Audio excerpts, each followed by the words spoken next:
One second, guys. We'll get started in just a moment. Let me just I gotta change one thing here on Twitch. Give me a second. Okay.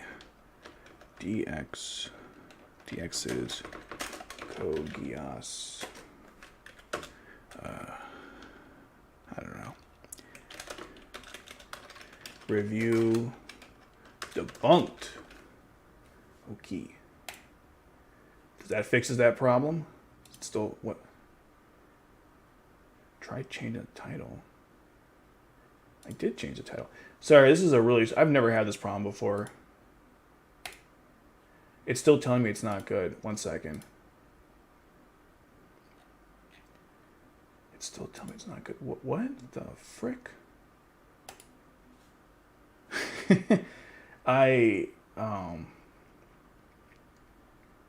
One second. Let me go on Twitch. Just one more thing. I'm going through a pseudo thing. I don't understand why streamer does like what do you mean it's wrong with it? One second. Let me just hit go line and see what it does. Is it fixed? Yay, it's fixed. Okay. Now let me just make sure it's working on Twitch, and then we can get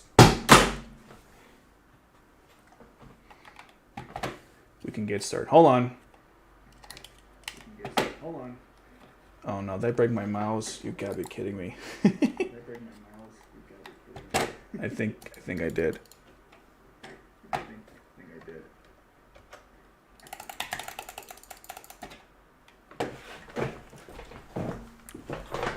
Hold on a second.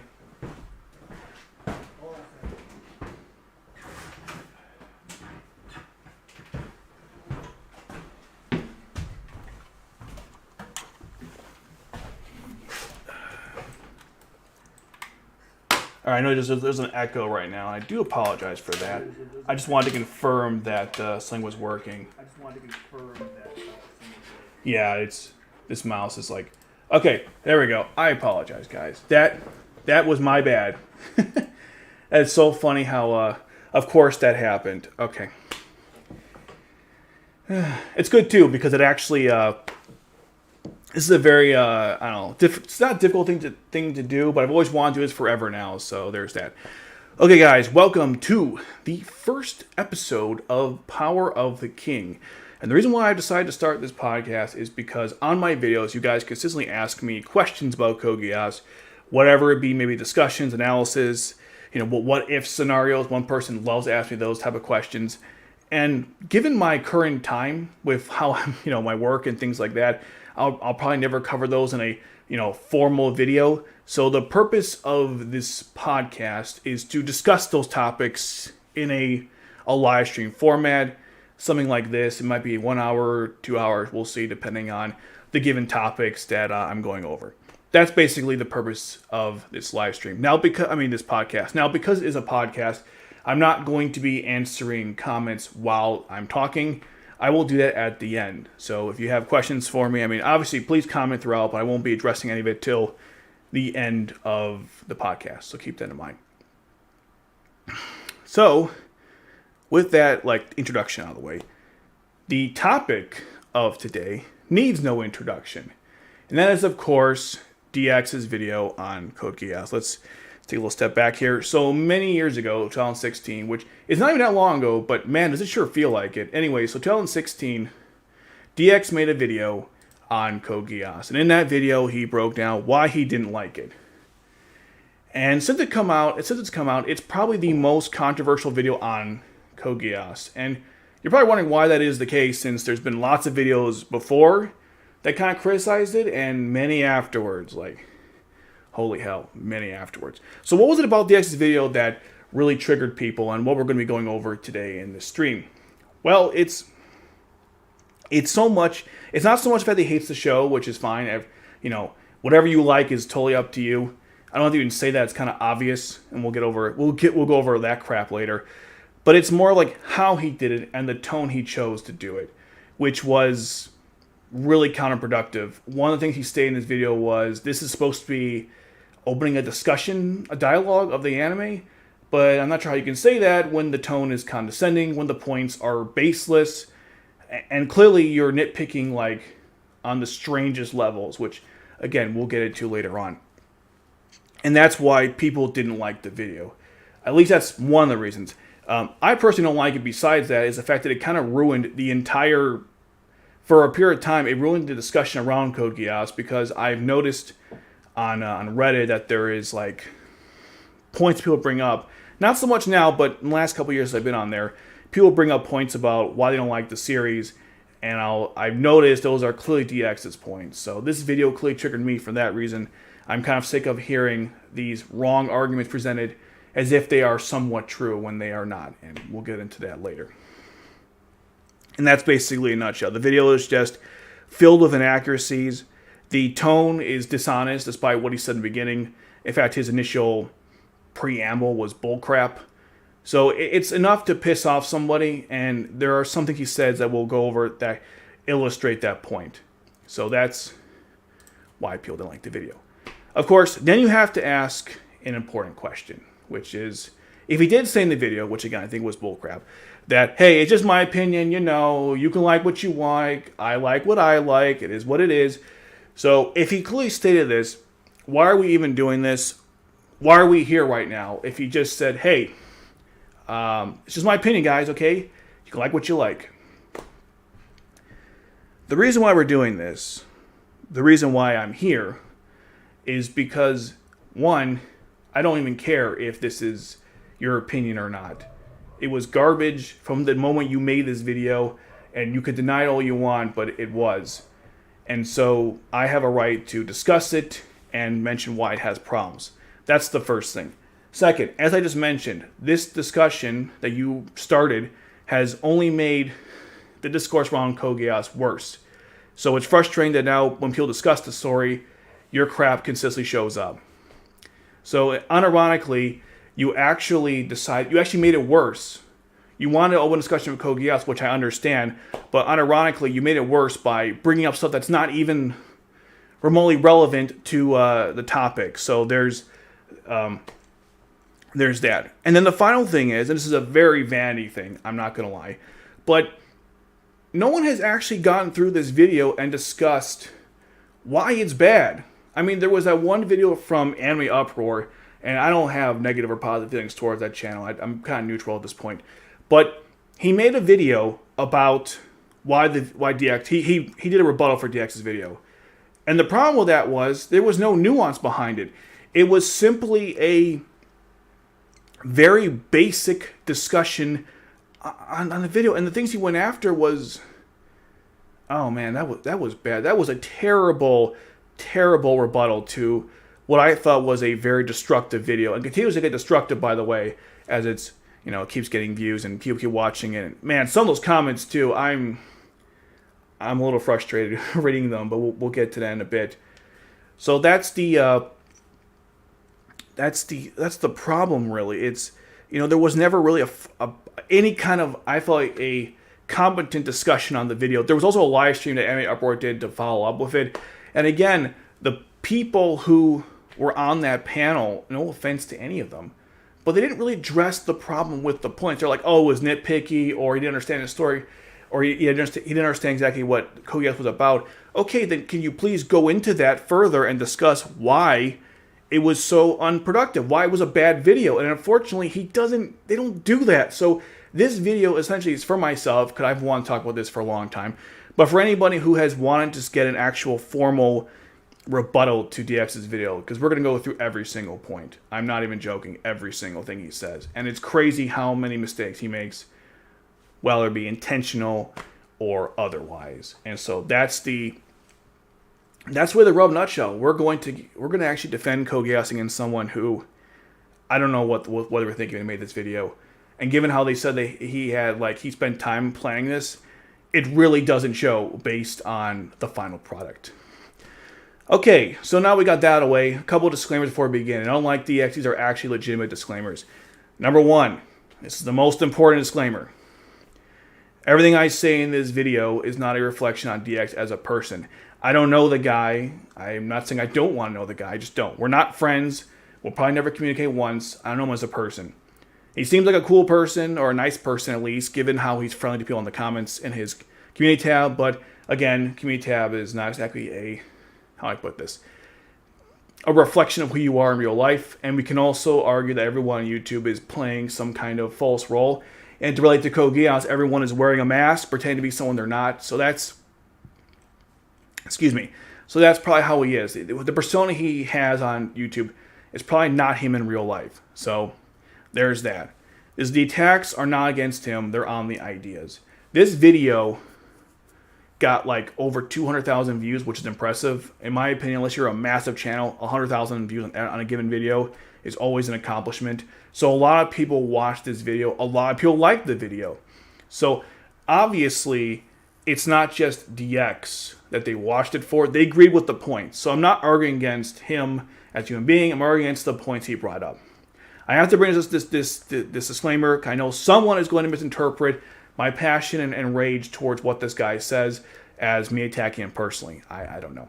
I will say, unfortunately, I thought maybe he might have changed his opinions on, what's it called? Changing his opinions on, what was it? The Code Geass, since he made the video. But unfortunately, how would I put this? He hasn't. If you go on the video now, there was a comment that someone said saying, hey, I like this video and I rewatched it recently 6 months ago. And when you go on that comment, he thumbs up. He actually, on YouTube, a YouTuber can actually like the comment. So he actually liked it, which means even years later, he still agrees with the perspective that he presented. What is it now? Shit, 7 years ago? Damn, I'm getting old. So from that point of view, I don't think he would change his opinions if we were to actually discuss this further, which is unfortunate. Okay, the next thing we got to talk about, the next disclaimer before we begin, which is this.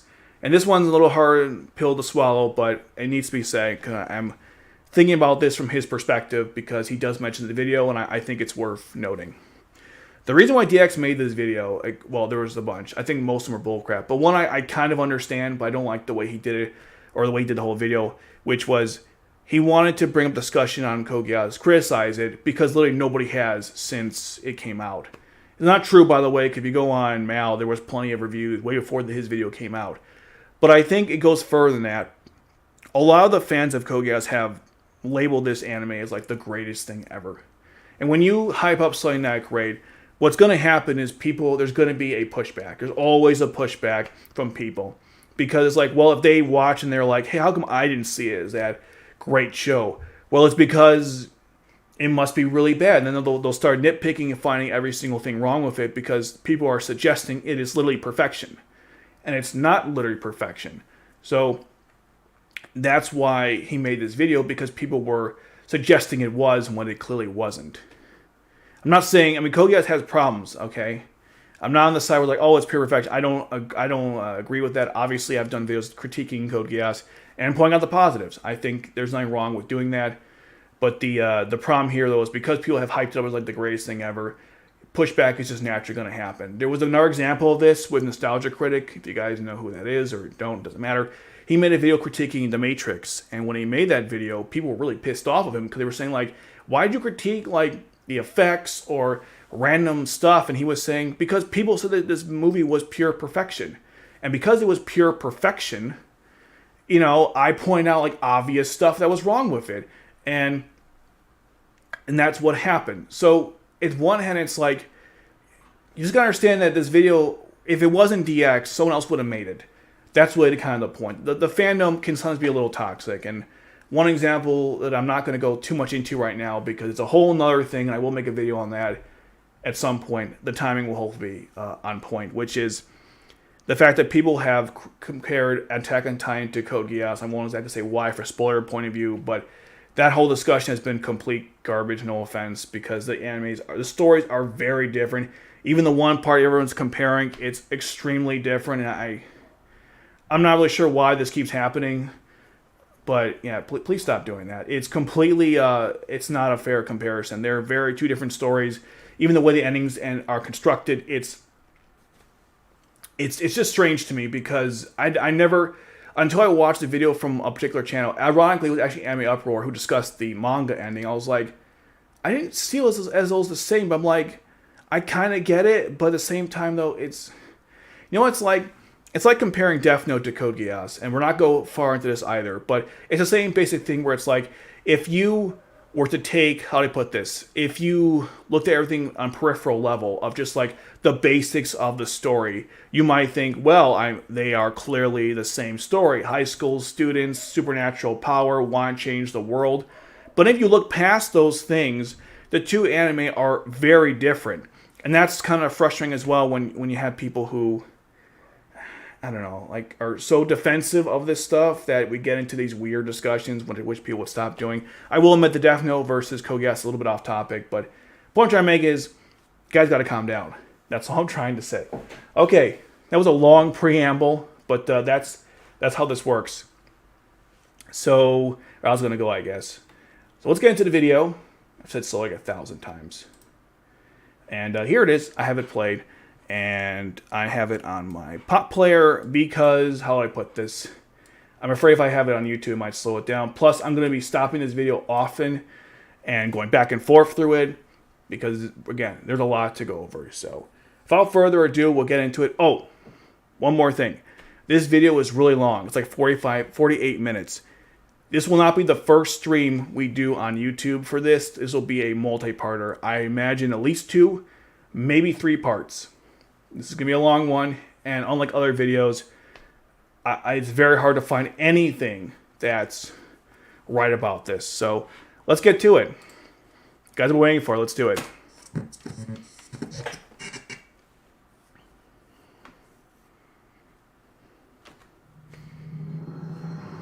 One quick thing. He swears a lot in this video. He uses very derogatory language. So, if you're offended by that, just letting you know, he will say the F word. I think he says the F word. He says the C word. Yeah, there is a lot. There's definitely a lot.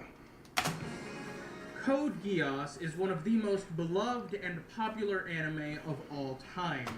After its premiere in 2006, the series has seen near universal acclaim for its plot that is largely centered around a political struggle between 2 opposing forces, its larger-than-life mech battles, and the curious... I like how he says mech battles. I know this is... I'm going to be very nitpicky, by the way, on purpose when going to this video to demonstrate why, when he does it, it's complete garbage. But they are called nightmare frames, and I feel like if you're going to do the show justice, you should at least discuss the actual term in itself. Nature of Just the saying. Protagonist who wields the mysterious power of Geass. Its success has spawned picture dramas, a manga adaptation, an inordinate amount of merchandise, a series of spin-off OVAs, and coming soon, a 3rd season that will debut a decade after the series' original air date. All of this stemming from 2 seasons of the show, dubbed R1 and R2. Today we'll be... Okay. One thing we got to mention about here is just to kind of validate what I said earlier. If you notice, he's discussing how the show was very popular. Because, again, that's the point. He probably saw lots of people saying, this is the greatest thing ever. And that's why when he watched, he was like, this is not good at all. Why we get this entire, video we got in the first place. So just keep that in mind. He's already suggesting, without even saying anything, the show is too popular. That's why this rebuttal exists. As we continue. Talking about R1, because despite the adoration for this series from the anime community and Code Geass' massive popularity, I fucking hate it. Although, it's more accurate to say that I've hated Code Geass for quite some time now. Oh, one other thing I forgot to mention. He mentioned how there's a bunch of Code Geass merchandise that was being sold back then. I find it to be hilarious because, if you remember, Taniguchi said in a recent interview that they wouldn't make any money from Code Geass from sales, but yet somehow back then they were doing it, and now they're still doing it. So just further proof that even in 2016, they were making money from sales. So obviously, if you want to make an anime, you could make money from it without having to do a gacha game. Side note, not related to the video, but just something I was thinking about. Anyone who I've known for a number of years can tell you this, and it all stems from my original watch of the series back in 2014. A friend named Kyo and I suffered through this train wreck of a show together, and by the end, we were pretty flabbergasted by how bad it was. Now, at the time, I'd only been producing content... One quick thing. Is the stream quality good? 1 second. StreamYard likes to F with me and tell me, hey, your quality sucks. It tells me I'm unstable, but it tells me on the actual thing it's fine.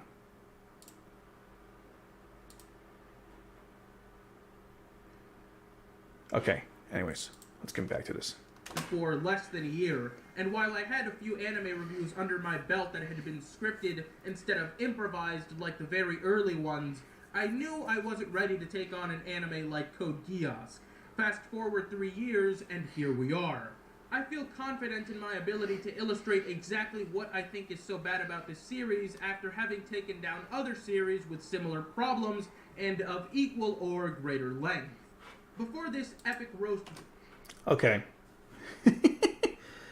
All right. This is funny to me because he said, like, I spent time thinking about this. What you're going to see in this video is some of the worst arguments about this series. And also, he got a lot of things wrong. He made up stuff. A lot of his theories are based off, I don't even know, are based on, I'm not sure exactly what, where the ideas are coming from, as you're going to find out. He spent years thinking about this. I think he should have thought a little harder. Because, man, some of the stuff in this video is just complete nonsense. I don't know. I mean, this is by the way, he took several years to make this video. Take what you want from that. Begins. I do feel compelled to mention that while I do hate Code Geass, I have absolutely no problem with someone liking Code Geass. Most of my friends love the series, and there's nothing wrong with that. This video comes as a direct result of a real lack of criticism regarding the series, and is ultimately meant to open discussion on the topic.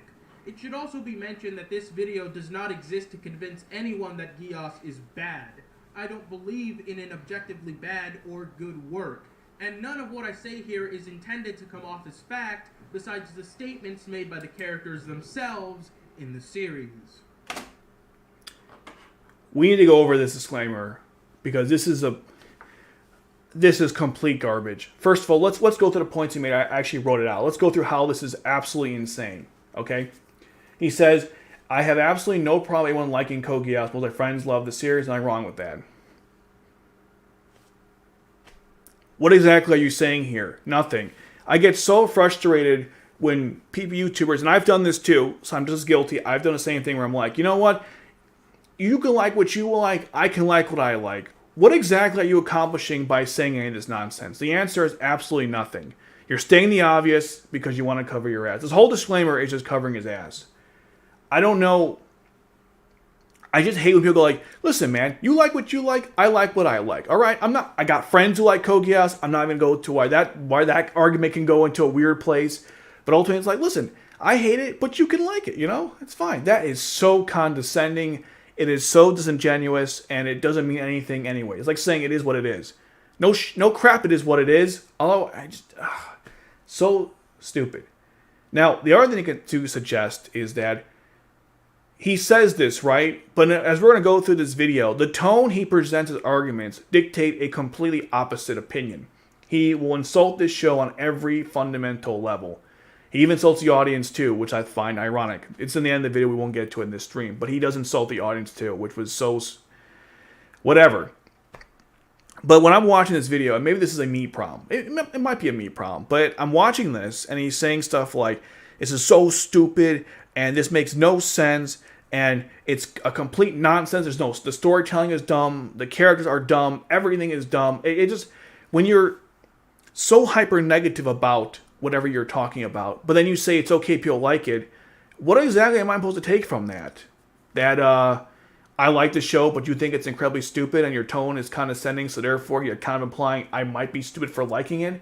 That's kind of the impression I get from the way he goes about making his arguments. Now, if he had decided to go about this by saying, listen, this is my opinion, I hate that freaking crap, and say, all right, I'm going to go through it, and he was more calm, relaxed, and maybe showed more nuance in stuff, did some research, didn't make up stuff, then maybe I would be more inclined to give him the benefit of the doubt here, even though I think disclaimers like this have absolutely no validity. They are just pure nonsense.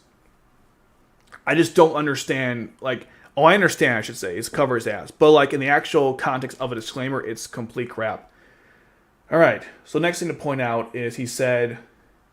what was it? Oh, this video comes a direct result of any real lack of criticism regarding the series, as it's only meant to open discussion on the topic. I don't know. I mean, the first part is not true. Like I said, go on Mal. You'll find many reviews before that. If you go on, what is it? If you go on YouTube, there were reviews from other YouTubers like Gigic and Glass Reflection, because back then that was the only people who were doing it. And they don't seem to be very, what's the word? They did criticize the series, but they weren't like, this is the worst thing I've ever seen in my entire life, you know? They were more like understanding of certain points. I didn't like Gigic's review on R2, but at least he was like, I kind of get where people are coming from, and here's my perspective. Here it's like, it's just so bad. You know, it's complete garbage. And I understand this video is called Anime I F and Hate, so with that type of title, you're expecting a hyperbolic, over-the-top video. But at the same time, though, it doesn't have to be that way. I have seen videos where people discuss their hatred for something, and they don't sound like this. Not even close. So, from my point of view, I'm not sure what you mean by, you know, the lack of criticism could never existed. The next thing to talk about is the open discussion. I've gone on the video several times. I looked at the comments. There is no open discussion here. It's basically 3 types of comments. One saying this person's an idiot, which also was shown by the dislikes as well. And again, this video is for those people who disliked it. And then 2, it's like, I like Code Geass, but I thought you made good points. That really triggered me, which we'll get to in a second. And there's some like, just, I like your video in general. All this anime was really bad, stuff like that. I forgot to mention this early on, but this is a critical problem with this video.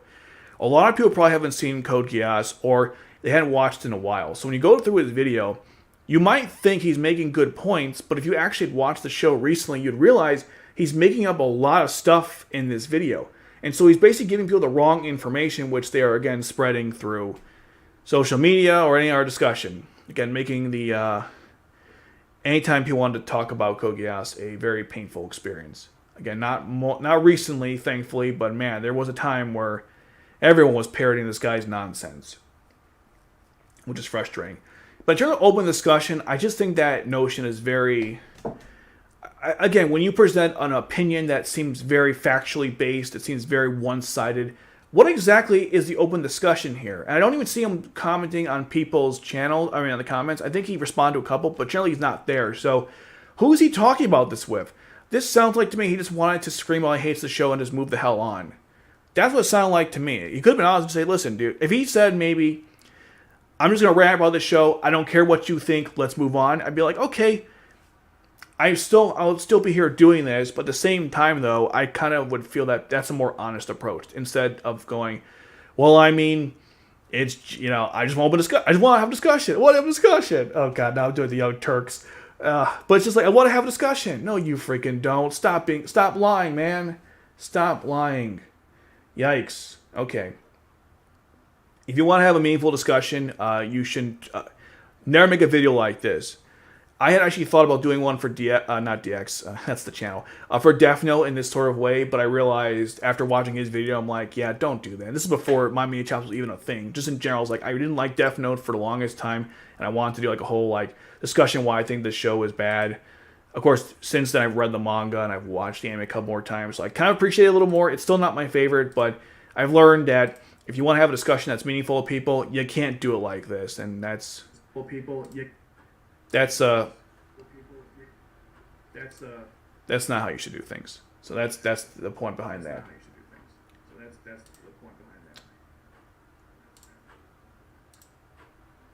Sorry guys, my thing was unmuted. Okay.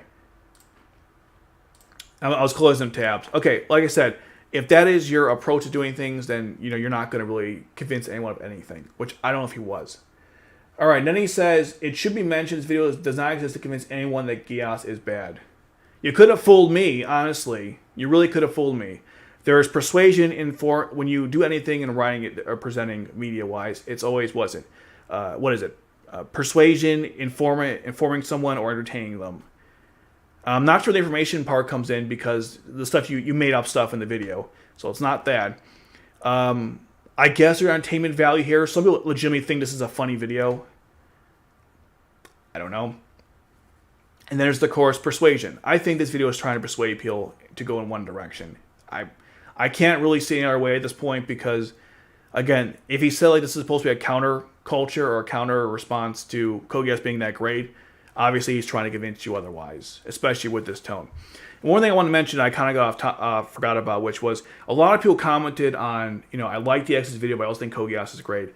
you made some good points. I've seen people make this argument. And I think it's garbage for one main reason, which is if you actually watch this video and you make that point, I don't think you understand Code Geass. And the problem with Code Geass is that while it has a lot of good points to it, one of the issues is that it was made to appeal to a lot of different audiences. And as a result, people who have commented on or watched the show didn't fully get it, but have to, I guess, like it for reasons because it's considered the GOAT, or they'll discuss it even though they don't know what they're talking about. This came up recently with someone on Reddit suggested to go watch a live stream, a reaction channel for Code Geass, and it was complete asinine like every other one. This guy was like, no, this one's different. I'm like, I'm sure it's not, and it absolutely wasn't.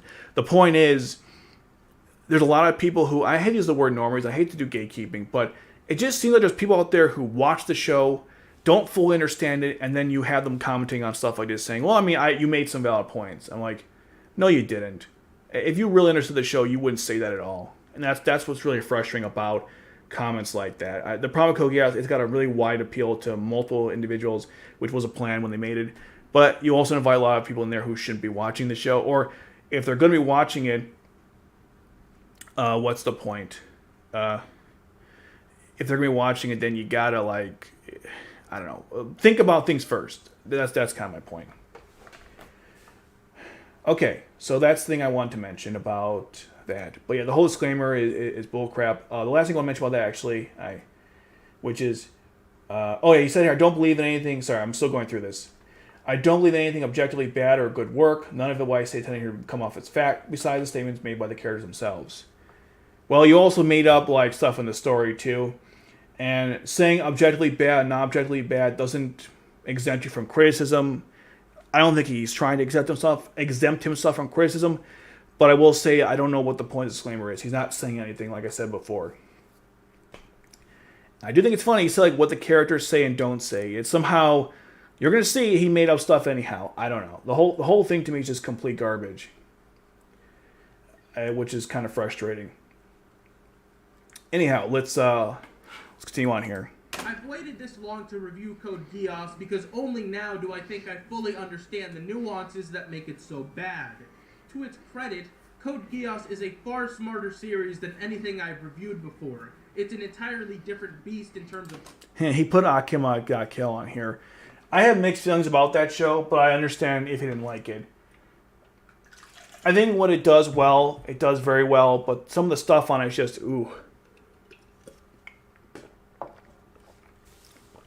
It's not really good. Also, comparing Code Geass to Akime Got Kill or to Future Diary, that's really unfair on so many levels. But, you know, there's no nuance here, so what should you expect? How it's structured, why it's structured the way it is. How do you know it was structured that way? You know? That sounds like an absolute here. I thought I said there was no facts. That sounds like an absolute statement. We're only a couple seconds from his disclaimer, and he's already contradicting himself. And how these two things equate to it being a bad anime. Code Geass is such a contrived, dried up, rotting in the sun piece of shit that it can't even do basic storytelling elements right, and this is what kills it from the second it begins. It's funny he says that because he actually said the first episode wasn't terrible, so he's already contradicting himself early on in the video. Alright, first of all, he's a couple points here. He doesn't understand the nuance of why the show is good. He said, like, I spent time thinking about it, but did he really, though? Because given on how he describes this, or how he explains his points, I don't really think he did. He's missing the nuance of why the show is good. Instead of saying, like, what's the point? Like, it's just a piece of crap, doesn't do anything right. Which, again, these are all non-objective statements. I'm not saying he's suggesting they're objective, but he's pretty certain about them. Especially, like, why it was made in the first place. That's a complete frustrating part about this. But, yeah, he's speaking a lot of absolutes and confidence behind the statements, even though there's, like... I don't know how to put this. There should be none, considering he's missing, like, key elements of the story. So, I don't know. This is, again, like everything else, what are you talking about, buddy? Maybe if he had spent time figuring out like why the show actually is good and why people like it, and then discuss for to discuss why it could be bad, presenting both options. Maybe I would consider the nuance thing here, but he's like, I understand why. I spent years thinking about it. You're going to see that that's completely inaccurate. We must acknowledge and discuss at this point that all stories are contrived. Fiction in all mediums is nothing more than a series of coincidences made up by a writer in order for characters to meet and for there to be a conflict. There is no greater story than the story of our existence on this planet, so most fictional tales strive to maintain a structure where certain plot points do not feel forced and are naturally occurring, as they are derived entirely from our perspective of life. Now, our modern definition of a contrivance within a story is an element or a point that feels forced or artificial within the context of a story that is already artificial. The biggest problem Code Geass faces is that it's a series of contrivances that continually stack onto one another. I've never seen a series held up by Actually, let him finish the utter point here. nonsense that is clearly only constructed to excuse or justify previous nonsense. Okay. There's a lot we got to discuss here. First of all, he likes to conflate coincidences with a contrivance. Let me just briefly describe the difference between the two of them. So, here's a scenario that would help you indicate or help explain which is which. Alright, let's say you're leaving work, okay, and you're going to the train, right? So you leave the office, you go down to, let's say the train station is right by your office. You go to the train and it happens to be right there. The train happened to come in. You didn't check the times, you happen to do, you're just leaving work and it's there for you. That's a coincidence. The train didn't come for you, it just happened to be there when you left. A contrivance would be if you decided to leave work, the train not only is there on time, but it was waiting for you specifically. That would be a contrivance because that absolutely makes no sense why the train would have to go at that time to meet up with you when you did. That is the difference between, I would say, a coincidence and a contrivance. And so in this situation, he is going to say many things are contrivances when they are in fact a coincidence. And yes, there is difficulty sometimes getting the nuance between the two words, but he definitely does not do it right here. Something else to bring up as well is he mentioned how the whole show is stacked on contrivances. This is completely inaccurate. The show explains when it wants to why things are happening. It sometimes even tells you visually without actually stating it outright. So there's two different ways to look at it. But no, there is the contrivance he's talking about. They're full. He's full of it, which is frustrating. What I would say is he is making up stuff, and then he stacks his understanding off the false understanding. I used the word understanding twice. He made up something that's not true about the plot. Then he'll state, because of this false understanding, here's what happened, and then he'll keep stacking this over and over again. And that's his entire video in a nutshell. If anything, his ideas are contrived, I guess. So it's just funny how he doesn't even see the irony in him saying all this stuff, because yeah, it's pretty sad, to be honest, when you're going through this video on how bad these points are. But hey, that's just my opinion. Yeah, it's not, though. So, I don't know. All right, let's continue on. Add this onto Geass' terrible direction, and what I believe the series creators' true intents behind the existence of this series. At least he says here, I believe. Before he was like, I know. This is a belief. So at least he's being honest here with it being a, his interpretation. So a couple things to mention. He's like, it's just bad direction. He's not going to validate that in this video. In terms of fan service in Code Geass, yes, it exists. We know it exists, okay? It was done to get more people interested in the series. And it worked out, okay? It totally worked out. I'm not a fan of it myself. I think you can watch the show and appreciate it without, worrying about the fan service aspects to it. And while there are certain suggestive angles of Colin, which again I'm not a fan of that, okay, I don't know why that inherently makes the series bad. This seems like a you thing, which is fine. There's nothing wrong if it's a you thing, but it's like you think the creators made the show to appeal to perverts. I would definitely agree if you were talking about Janissary Code, because that game was completely lackluster and only existed because it had characters in very, let's just say, not the greatest positions when they made the art. To say Code Geass is only designed for fan service is not an accurate statement. There actually is a pretty deep story here. The problem is, again, when you're trying to appeal to multiple audiences, you have to, I guess, sometimes dumb it down or add filler aspects that maybe kind of ruin certain parts of it, which is probably why he's thinking this in the first place.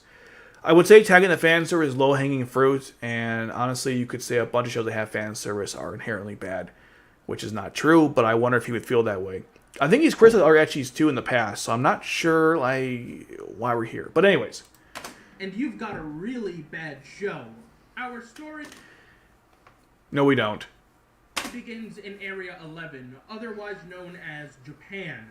After the Holy Britannian Empire invaded the country and renamed it, the Japanese people, now dubbed 11s, have spent 7 years in oppression. Our protagonist, Lelouch Lamperouge, attends Ashford Academy in Area 11 with his friends Shirley, Rivals... He said rivals. Did you hear that? Let me go back real quick. ...have spent 7 years in oppression. Our protagonist, Lelouch Lamperouge, attends Ashford Academy in Area 11 with his friends Shirley, Rivals, Nina, and Millie. He said rivals. He mispronounces so many things in this, and I have to wonder why. My only theory is because he just hates the series and he just wants to disrespect as much as possible, which again is why you can't take any of this dad seriously, which is frustrating because, I don't know. It's just kind of stupid to me how he does that. Also, something very important I should bring up here. He knows how you mentioned they're all friends, right? Millie, Nina, Shirley, and Luce, they're all buddies. He's going to contradict himself later on when he discusses the contrivance of them all being together. You know, just wait for that crap. But I just think it's funny he said rivals. I mean, come on, dude. Rivals? Okay.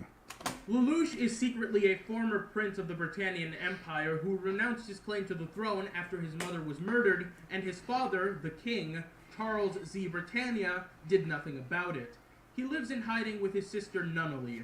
Lelouch... Just to be clarified, Charles didn't do anything about it, and he won't continue to do nothing about it. It's like a perpetual problem, where it's like he didn't save his mother, and he won't do anything to help her or help them going forward, like looking to see who did it. Obviously, we know why, but just to clarify that. Plots out his revenge to destroy the Britannian Empire, but everything changes during a chance encounter with terrorists, where he is given the power of Geass by a strange girl named C2. Geass enables Lelouch to give a single command to anyone, and they must obey him. It's during this time that Lelouch reunites with Suzaku Kururugi, the son of a former Prime Minister of Japan, who he was friends with 7 years ago. Now, we should be clear, and something he says all the time. How would I put this? He is getting things incorrect in terms of the order of events. You're going to see in this video he'll discuss events in the wrong order. I don't know why he does that. It's really bizarre, especially when he claims he did research into this and thought this through.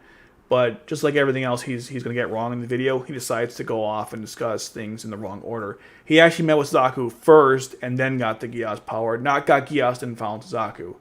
I'm not saying like it ultimately matters when doing something like this, but it is telling when this person claimed he spent time researching into this and we're getting basic facts wrong. We haven't gotten to the meat of his arguments, and we're getting like basic facts wrong about what happened. And he'll get later, and this is as he would say for Code Geass, we'll say it for him, it's just like the sign of worse things to come in this video. From here, Lelouch learns how to use his Geass power to carry out his plan of destroying Britannia as he becomes the notorious terrorist known as Zero. Well, initially they were terrorists, and then eventually they become a fighting force. So they become an official military. You're not wrong that he's not a terrorist, but they do eventually become a fighting force. You should say it's a progression from becoming a terrorist, running a small organization, to becoming a legit military force. It's a little, disingenuous to say, oh, it's just terrorists. Together with the Black Knights, a group of Japanese terrorists fighting for the independence of the country, they fight the Britannian forces, and that is essentially the plot of R1. I guess so. I mean, you are kind of ignoring like certain character developments and...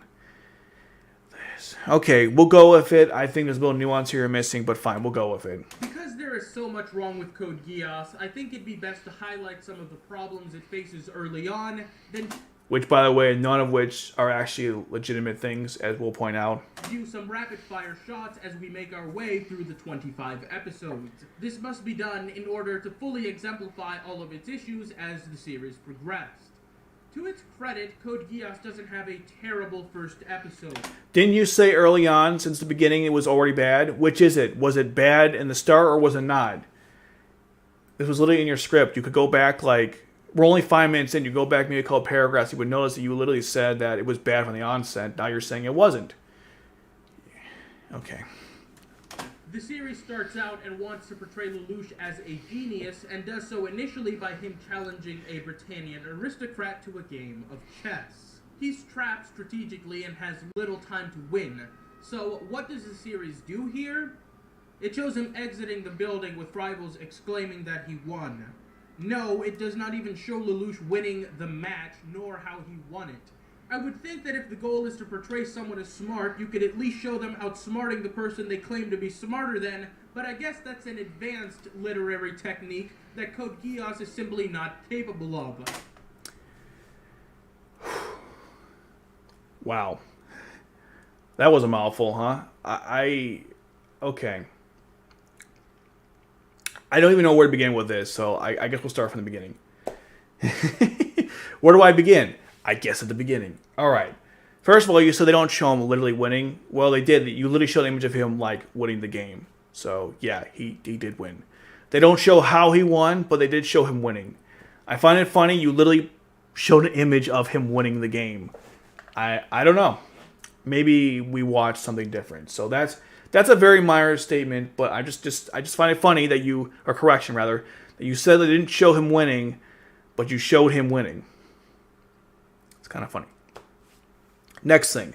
Code Geass is not a chess anime, so I wouldn't expect him to show Lelouch playing, like, details of him playing chess. I wouldn't expect that in an anime that's not about chess. If this was a chess anime, yeah, you better show that stuff. So I don't know why you're being really nitpicky about him playing chess or him showing how he won in chess. I don't know why this is important in the grand scheme of things. So there is that. You don't have to show him winning the game. It's not a chess anime. If it was, I understand that. The next thing to mention is that it doesn't matter if we see him win or not. Okay? The point that the show was trying to show here, the point the anime was trying to show here is that Lelouch winning was an achievement in and of itself, and it shows he's intelligent. It's not really about the chess game itself. It's just the fact that he won the game. That's all that matters. The fact that you are, you're so, what's the word? You're so focused, hyper-focused on something that I don't think actually matters. The point about that scene was the fact that he won it in the first place. Sometimes there are cases where if someone achieves something, you don't have to actually see it to appreciate why that would make the person good at whatever it is. Let's go through some examples, right? So in baseball, if you throw a perfect game, that's a tremendous achievement. If you don't know about baseball, it doesn't matter. Just note that it doesn't happen often. I think there's might be, I'm Australian for a second. There may be 20 or so in existence. I don't know. It have happened. Sorry, I got something in my eye. So if I learned that somebody threw a perfect game, I don't have to watch the guy throw the perfect game to understand that he's a really good pitcher, because the achievement itself is all that matters. The same thing, like if somebody were to hack Google because they pay you, I think $1 million if you do it. It might be more now because of inflation, but it was $1 million. If someone hacks Google, I don't have to look at the code to understand why that was an achievement, because we know that it would be very difficult to do. The same thing is presented here. This is a noble. He doesn't have, I assume, a chess master, or someone really good enough that's worth going against him. He doesn't have much time. The position of his pieces are not exactly great. Yet he still overcomes and wins. So I don't know why this is inherently a problem, because Lelouch, I mean, he plays chess obviously in the show, in the story, but it's not a prominent thing. If you had said, like, let's say he beat close and we don't see how, you'd have a better point, because Lelouch is, his main intelligence, I feel like, is when he leads people and how he figures all that out. And from that point of view, if we don't see him doing that sort of stuff, you'd have an actual point. But because we do, I don't know why you're so hyper-focused on the chess game itself. And that's unfortunate. Now, another thing to discuss when it comes to chess game, again, because you're focusing on the wrong thing, The point of the chess game, at least how I understood it was to present Lelouch's philosophy on leadership and guess life, about how if the king doesn't lead, how to expect his pawns to follow. That was the most important part about that scene, because that's literally how Lelouch leads his troops going forward. That's the entire philosophy about leadership. I know I said leadership 50,000 times, but you get the point. That was why the chess game exists, to introduce those concepts of how Lelouch thinks about stuff. I don't think it has anything to do with, trying to make Lelouch seem smart. Lelouch is shown, his intelligence, it comes out later on when you see how he's able to come up with plans on the fly and defeat Britannia in many of the, campaigns. That's where you see his true intelligence come out. Him winning this chess game, I mean, yeah, it's definitely an impressive achievement in terms of chess, but it's like, I just don't know why you're so hyper-focused on this when you're, missing the point of the scene entirely. Actually, I'm about to say A, B, that's it. You missed the entire point entirely of... You missed the point of the scene, damn it. That's why I'm frustrated with that.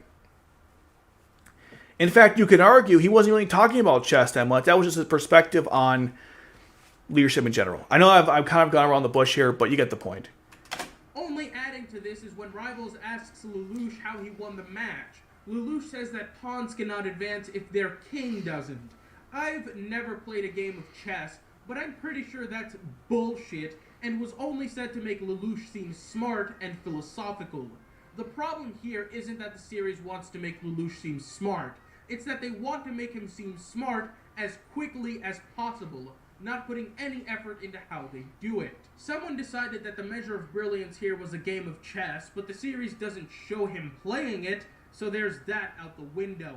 You'll see a lot of this in... Again, this is a...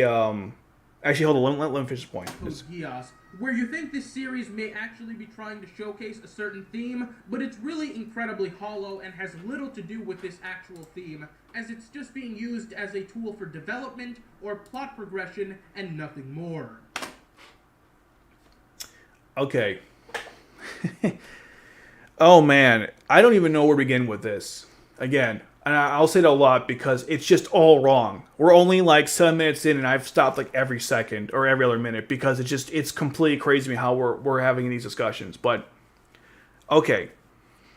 When he's talking to rivals, not rivals, about chess, he wasn't specifically talking about chess itself. It was more of like he thinks of people or soldiers in the metaphor of chess. That's what it was about. He wasn't talking about chess specifically, like the game of chess. I don't know how you missed that. It was obviously a metaphor. Was this really 2 years of thinking about? That's obviously a metaphor. He's not actually saying like in chess the king has to go first. He's saying like how he leads his troops is how he would do that. It's a metaphor. I thought that was kind of obvious. And like I said before, the whole point of this is to establish Lelouch's philosophy on leadership. It does make Lelouch philosophical. It's not done to make him seem smart. It's done to show us how he thinks about stuff. And that plays into later on in the story. You said that, suggesting it was a quick way to make Lelouch smart, and it's possible showing anything is not a fair statement or something like that. And how like it has no meaning or anything of that sort. And like, how do I put this? If, hypothetically, they mention chess, right, and never comes up again, let's say that was the case, you have a point here. But chess is a consistent theme throughout the story. The metaphors of how Lelouch views the board as a chessboard and the pieces as chess pieces is something that is like consistent throughout the entire show. How is that, like, you said like it doesn't have anything to do with the series, or it's only done for development and progress, nothing more? That's not true. It literally is like the entire anime in a nutshell. They presented it like here, so later on they'll keep building on it. It's like it even came full circle when he leads the terrorist, Ogi and his group against the Britannia forces. That was like they set it up and then you've seen action. How are we here right now? This is, oh my god. It's just metaphors. Stop being so literalist on this. And stop assuming the worst, that it was done to make Lelouch smart. Lelouch doesn't make me... I don't think Lelouch's I'll try it again. I consider when Lelouch showed me he was intelligent, or when the show showed me he was intelligent, was when he started winning campaigns and how he thinks about stuff. It had nothing to do with him beating this person in chess. That was an accomplishment. That was impressive. But because he could apply those concepts on the battlefield, that's what showed his intelligence. Not the fact he won the chess game in general. This is a completely disingenuous approach to analyzing this anime and specifically this sequence. It is so frustrating that we're here right now because this is, again, like I said before, there are things we could talk about in context to Code Geass, maybe some niches they has, but this is like not it, man. This is crazy. And again, he's speaking with absolutes, but this is not like. Oh. Again, this is why I said before his disclaimer was bullcrap, because if he really believed what he was saying there, he wouldn't be like attacking the show on some of the most idiotic concepts possible. All right, let's move on. After Lelouch is caught up in terrorist activities by accident and he encounters a girl that looks familiar, keep that in mind. He's going to go back on it later and say it was stupid. Just keep that in mind. The weapon that the terrorists were concealing opens up to reveal another girl. It's at this point that we're introduced to the dumbest fucker to ever exist in an anime. Are you serious? Have you watched a lot of anime? Anyways. Suzaku Kururugi. The series spends no time whatsoever showing what an incompetent bastard he is. Okay. As he gets shot for questioning Britannian officials who claim that the weapon the terrorists were transporting was poison gas. This clearly is not poison gas, and when Suzaku points this out and refuses to shoot the girl, bam. I must once again note that Suzaku is the son of the former Prime Minister of Japan. Britannians slaughtered the Japanese people during their invasion and are now incredibly racist towards them, but Suzaku joined them anyways and now fights for their army. This is one of those major contrivances I was talking about earlier, but we'll come back to this later. How is it a contrivance when the story clearly lays out why this happened in the first place? They actually spent a lot of time to discuss why Suzaku joined the military. This is not an episode 1 discussion, right? This is a review of the whole anime. So you can't act like they never explained this. It's not a contrivance at all. They literally explained why Suzaku decided to join the army, why all this happened. I don't know what you mean by contrivance. Do you mean like him specifically finding Lelouch in a situation? Is that what you mean by contrivance? I don't know. I mean, it's just two people running into each other. It was fine by me. They wanted to go in there and find the poisonous gas. Obviously, you would send the honorary Britannians because you don't, how do I put this? You don't care what happens to them, so obviously they would go in first to find the gas. That makes sense to me. And then Suzaku happens to be there. There's a picture drama that explains this. But more importantly, like the show explains why he joined the military.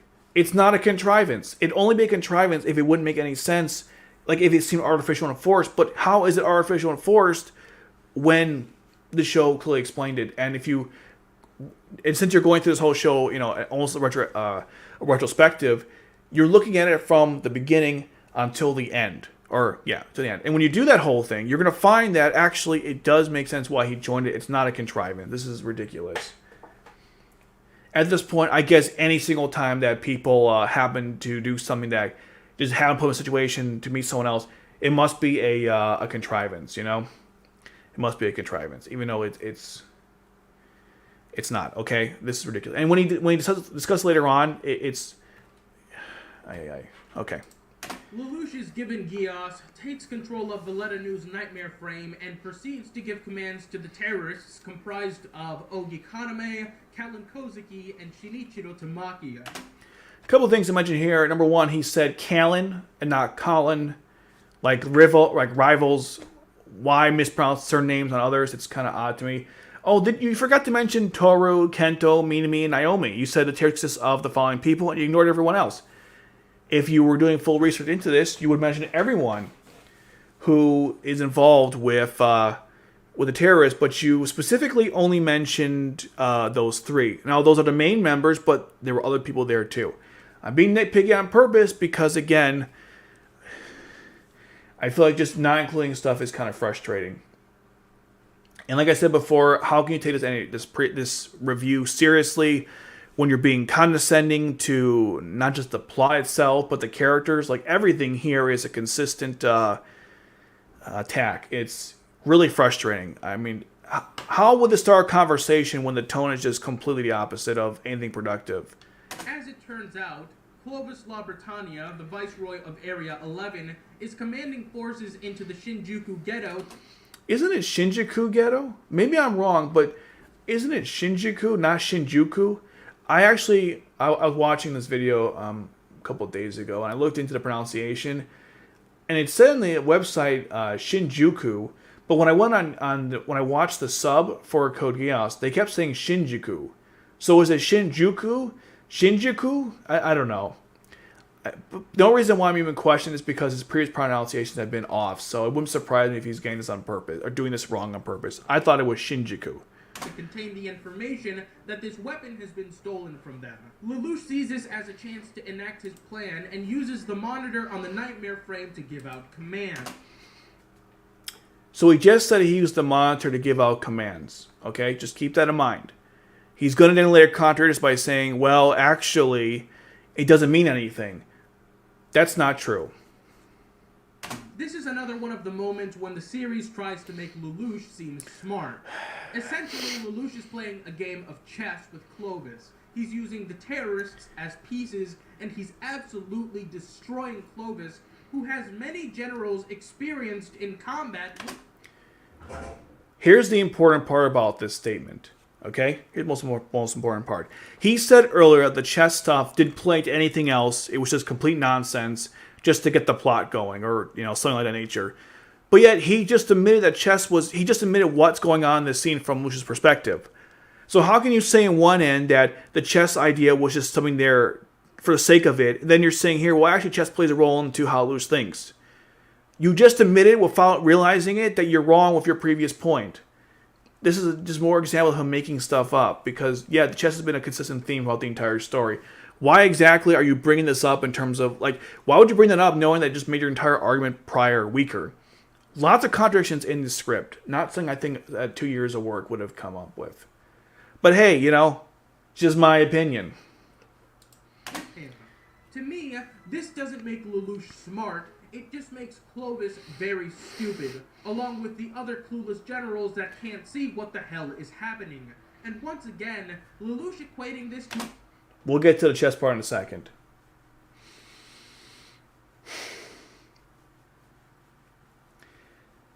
All right. Well, let's try to make this. Let me try to explain this in a nutshell. Okay. The reason why this makes him look smart, or why it shows him to be smart, rather, is that he looked at this board. He came up with an entire strategy to defeat the army. Okay. Most people here would probably look at that thing and have no idea what to do. He looked at it. He came up with a strategy within a matter of seconds. He was able to put people in positions to succeed, which is what makes him a good leader. And that's a very intelligent thing to do. If you don't think that is, then I would suggest and question if you ever had any leadership skills or experience in your life. Because if you had, good leaders tend to know how to put people in positions to succeed. They can look at the bigger picture and come up with solutions to solve problems. That's what good leaders do, and they're very smart. I think you're confusing... Actually, I don't know what you're confusing. Book smart. I've already done a whole intelligent thing about light versus Lelouch. So I've kind of gone through this a long time ago. But the point I'm trying to make here is that acting as if this doesn't show Lelouch to be intelligent is just completely it's disingenuous. You can't tell me that him figuring this out wasn't a sign of intelligence. Okay. I'm not sure what the counter argument there is. That it was so obvious anyone could have done it. Absolutely not. Ogeek would not have figured this out. Colin would not have figured this out. Tamaki definitely would not have figured this out. Okay? It's not just the fact that the enemies were dumb. And they were. They absolutely were. I'm not even going to deny that. But to act like they're dumb and he's dumb, or what you say, it's not that he's smart, they're dumb. Again, you're missing the point. Let's also bring up the fact that just because they're dumb doesn't mean Lelouch is not as smart by comparison. What I mean to say is, them being dumb doesn't remove his actions, or downplay them. That's what I'm trying to say, downplay. Because think about this. This is, again, I felt was kind of obvious, but I guess not. Just because enemies that you encounter make mistakes doesn't mean everyone takes advantage of them. Only the best strategists take advantage of people's mistakes. Look through history and you'll find many examples of supposedly brilliant generals screwing up, and only the best opposing generals can win by capitalizing on mistakes. The same thing happens in sports and really every aspect of life. Just because someone's acting dumb, or say, if someone's acting dumb, only the smart people can take advantage of that. I'm going to give you another example. I haven't given any, but here's an example. Robin Hood, many years ago, I think it was like 2019, 18, I forget which year, had a hack. Like someone hacked this. No, there was not a hack. The system was like, there was a glitch where you were able to trade stocks without using real money. Not everyone realized this, but some did. They made millions of dollars over the course of a couple of days. It was insane. Were those people really smart, or was Robin Hood just really dumb? No, they were very smart. They found a hole in the system. They took advantage of it. That's why it's actually really intelligent. Or how about there's a case where banks were taking pennies, I believe, and they were discarding them, but someone came up with an algorithm to steal all those pennies from every single account when they were being discarded. And that guy made millions of dollars. The only reason why they caught him is because he got a little too greedy. Was he just really, they were just dumb, he wasn't smart, they were dumb, right? Exploiting weaknesses, it doesn't it doesn't downplay your intelligence, what I'm trying to say. And the fact he's acting like that is so frustrating. He will continue to promote this idea at every other point he makes, which is just ridiculous to me. And the reason why this is so applicable to Lelouch in particular, because this is a war anime, and he's, as a leader, seeing the holes in the plan and coming up with a solution of his own. We know from from future episodes that he is going to find more holes in people's strategies and exploit them for his own gains. No matter how good or bad those strategies are, that's just how he tends to think. He'll later on mention that there is another incident where everyone was being dumb and he wasn't smart. When you could argue that if the situation was different, he would have found our way to solve the problem. And of course, ignoring the fact that he came up with these solutions within a matter of minutes.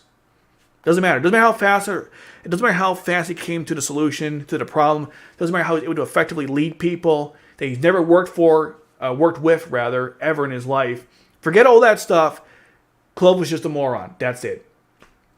This is not the pinnacle of Lelouch's intelligence. Absolutely not. In fact, he gets smarter as the show progresses. He learns from his mistakes. And so, what I'm trying to say in a nutshell is that this is a very non-nuanced, simplistic, dumb, for lack of a better word, way of analyzing what's happening here. This sounds to me like initial first reaction just turned into a video. A game of chess means nothing, because there's no actual presentation of strategy shown here.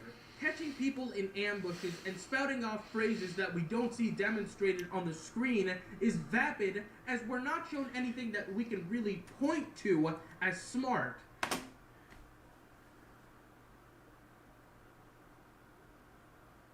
Didn't you say earlier that you understood this was a metaphor of chess, and now you're saying you don't understand it was a metaphor of chess? Oh my god. Okay. Okay, first of all, are you suggesting the ambushes are not tactics? I'm just trying to understand the logic. You're saying ambush people positions as a decoy is not strategy. Are you saying that when he announced everyone's name and then chess piece and told them to go in certain locations on the battlefield, which you saw earlier, remember what you said earlier? He looked at the battlefield and he conducted it as a chessboard and he told people where to go and you saw what they were doing as a result? I don't understand how you could misinterpret this or not get it unless you were specifically trying to not get it. He looked at the battlefield. He gave everyone positions. He told them where to go to succeed. That's what's happening in the sequence. He's using chess piece as a metaphor, which you even acknowledged early on in this video. Well, not early on, but before this is the more accurate statement.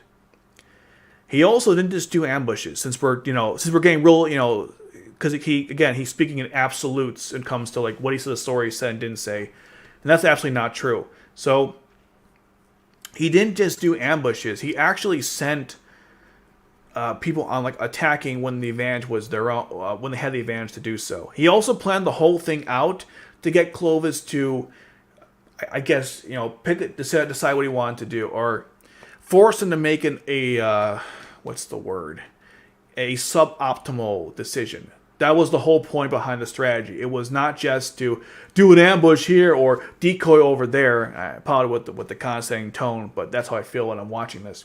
It's more of he was trying to get Clovis to make a suboptimal decision out of fear, which is what happened because he actually got Clovis to go into the center or send his troops to the center and he took them all out. That was the point behind this. And I know that because when he went against Cornelia, he looked at the battlefield with the same type of approach where it's like, what should I do? Create an opening or draw them in?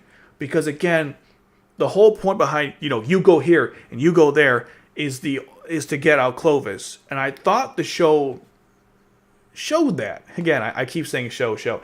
I thought this was obvious. Again, we're splitting hairs on just some really stupid stuff.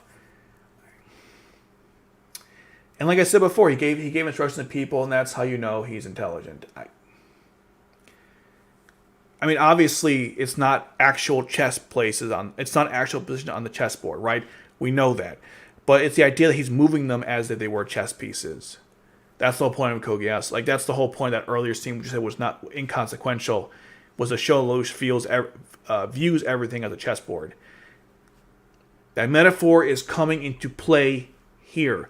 You don't have to know how chess works to understand what's happening here. It could be any game. He just uses chess as his means of I guess.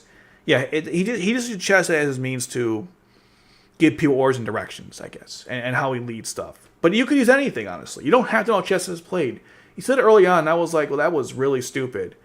About how I never played chess before. I'm like, you don't have to play chess to understand what's going on here. That's probably why they don't show the chess scene anyways, because it's not relevant. What's relevant is what he said before the chess game started. That was what was relevant. Somehow we're going in circles here. I'm not even sure at this point. I don't know. Another thing, too, I should mention, he also skipped parts because, of course, he does. He can't show things that would disprove his point. He didn't show Lelouch talking to Shirley about what was going on with the Shinjuku ghetto. He didn't show that scene. That was important because Lelouch called her to ask what's going on, and he figured out from that conversation what they must be up to. Then he looked at the battlefield itself and came to a conclusion. There was more going on here than just simply what you're showing. If you're going to be, how do I put this, discussing how the show does a terrible job writing, then you should at the very least, have gone through every single scene and properly shown the series of events that led us to this point. But because you're taking things out of context or just leaving things out for some reason, you're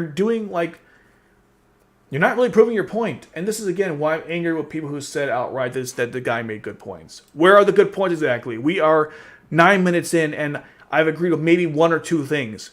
Everything else here is asinine. Everything you say is asinine. Sorry, it's a stupid Simpsons joke. All right, I've screamed enough. Let's move on. Meanwhile, it sadly turns out that all right, isn't dead, and to combat the terrorists, he's given the Lancelot, a nightmare frame developed by the Britannian Technology Department, headed by Lloyd Asplund and Cecile Crumey. At least he pronounced Cecile's name right. Thank God. Suzaku has no nightmare experience whatsoever, so he has to do a simulation before he goes into combat. We never see this simulation, and we're just told that he did well on it. Because why bother showing us anything that could justify the amazing performance he has when you could just stick a line in there? Admitted.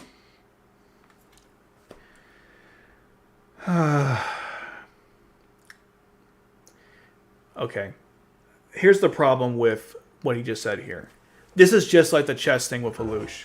You're missing the point. You're missing the whole point of why they showed Suzaku in the Nightmare Frame uniform and why he did all that stuff, right? Okay. First of all, I just want to state something obvious. This is episode 2, right, of the entire series. This guy's asking for development that I don't think you could have probably done in the way that he was expecting it to be done, okay? I know that was that was bad. The point is, we're only episode 2, right? Okay, so you gotta understand that things will be developed over time. If this was episode 2 critique, I'd kind of get where he's coming from, but we have an entire show to go through to get to the major plot points. That's the first thing I want to mention, because I just feel like he's being, I don't know what the term is. He's forgetting like this is a full anime review and just he's hyper fixated on something that I don't think is a big deal. That's one. Now he said that, what was it? He said that there's nothing to suggest that Suzaku could do any of this stuff, right? Well, I disagree. What did he do when he first encountered Lelouch? You remember? He did a spin kick. Well, why did they show us that spin kick? What was the point of that? Because it was demonstrating Zaku is a athletic god, right? That was the point. It was to show that Zaku is definitely not just an average soldier. This guy is pretty powerful. That's what they showed the flip. What does Zaku do when he gets into the nightmare frame? He does the flip again.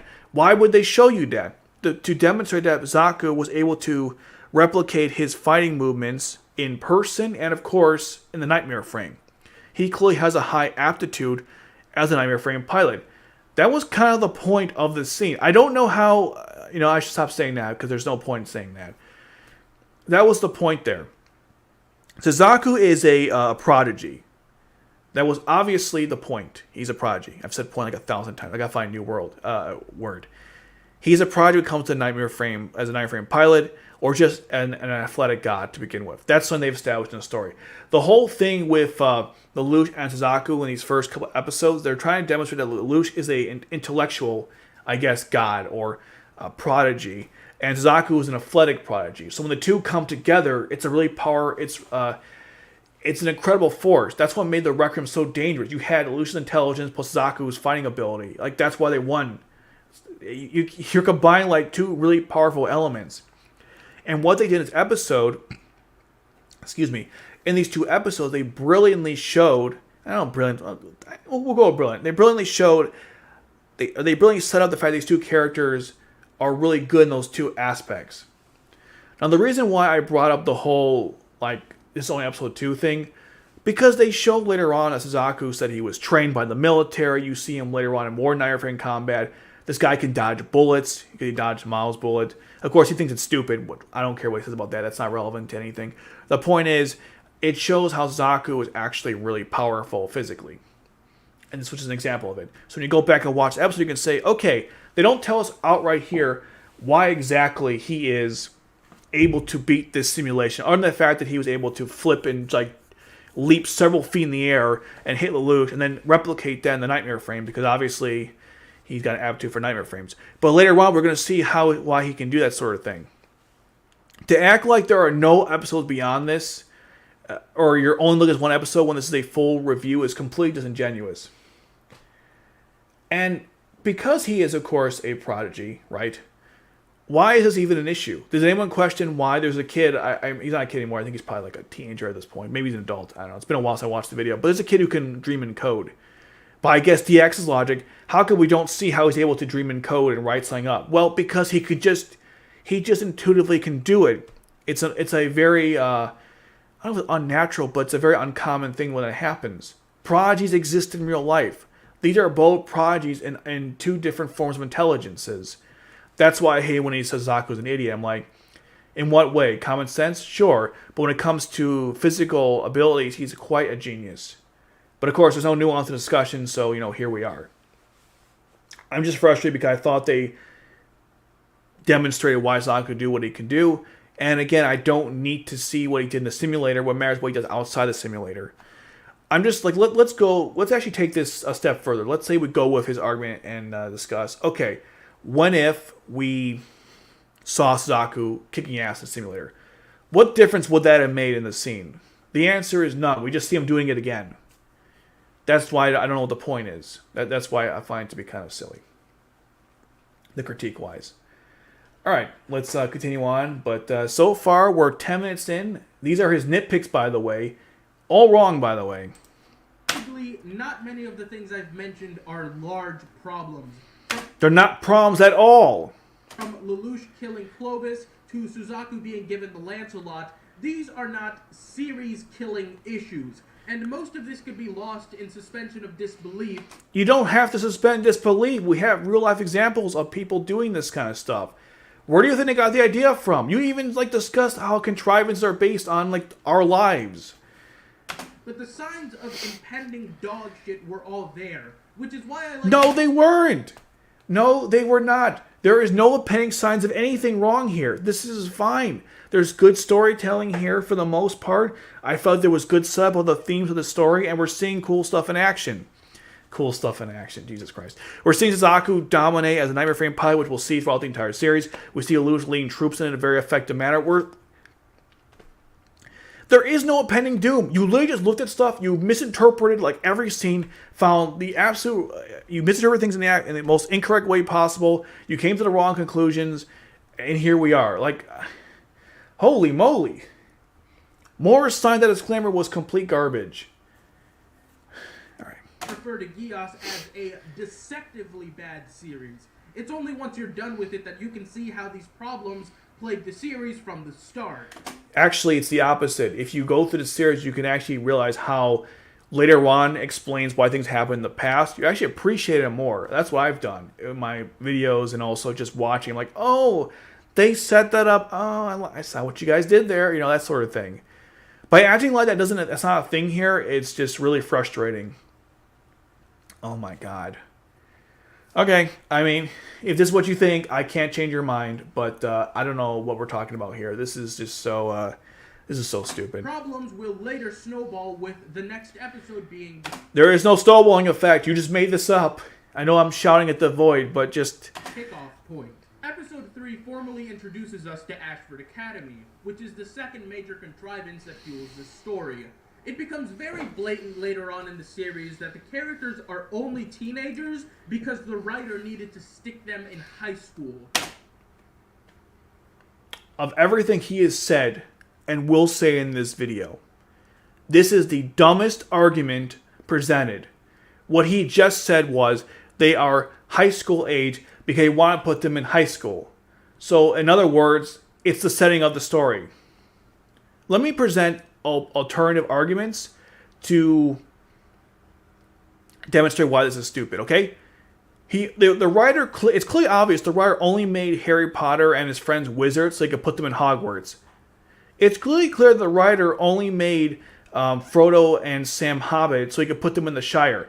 It's really clear that the writer only made... Let me think. Everyone police officers so they could be in a police show or work in the police academy or whatever. It's really clear he only made them lawyers so they'd all be, they would be in a courtroom all day.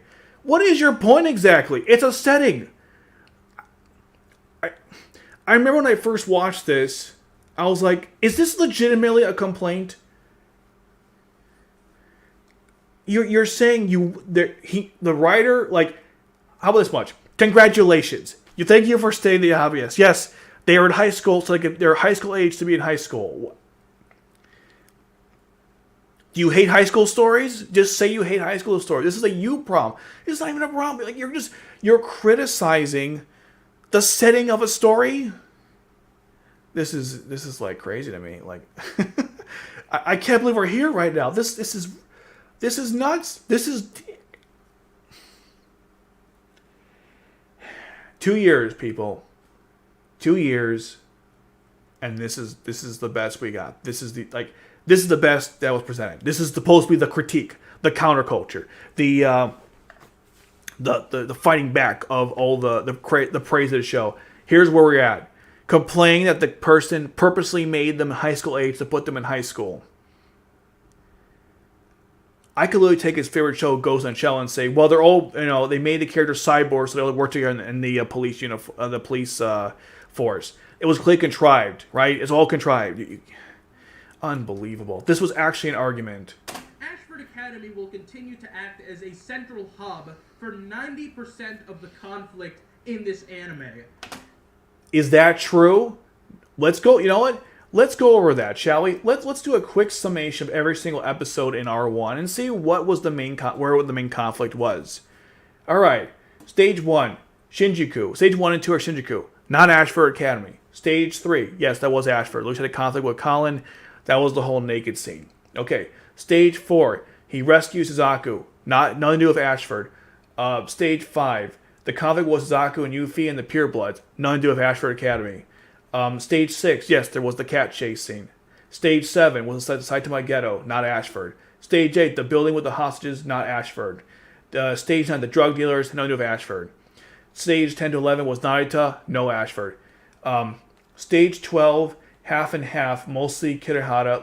Half and half because there was a conflict with Shirley giving Lucia tickets, and of course Lucia grabbed the tickets, but the main conflict was in, what's it called?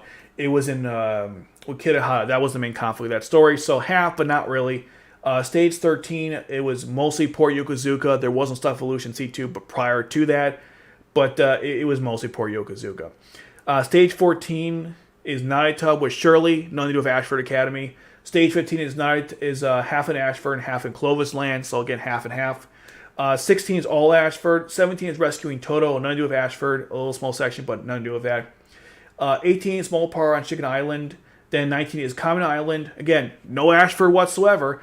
Stage 20 deals with the Resistance people. The guys who came back from the Japanese, what was his name? The guy who came back to the Chinese Federation. Nothing to do with Ashford, by the way. Stage 21 is at Ashford. There were some conflicts there, but I wouldn't say major ones. Stage 22 is a Saz. Stage 23 is Saz and the Black Rebellion. Stage 24 is half and half because while Lucius is leading the rebellion, he does go to Ashford Academy. And then stage 25 is nothing to do with Ashford. So let's take a look at the score here, shall we? Let's see. How many Ashfords only? I think 1, 2, 3. 3 episodes maybe are just Ashford alone. If you want to go half, which I still think is not even really legitimate because the main conflict wasn't really at Ashford, but we'll go with it because we want to entertain the idea. So let's see, 1, 2, 3, 4, 5, maybe 8 episodes, 8 or 9 episodes where conflicts happened. So no, this is not an accurate statement. That's not accurate. That's a lie. Okay. A lie among other lies.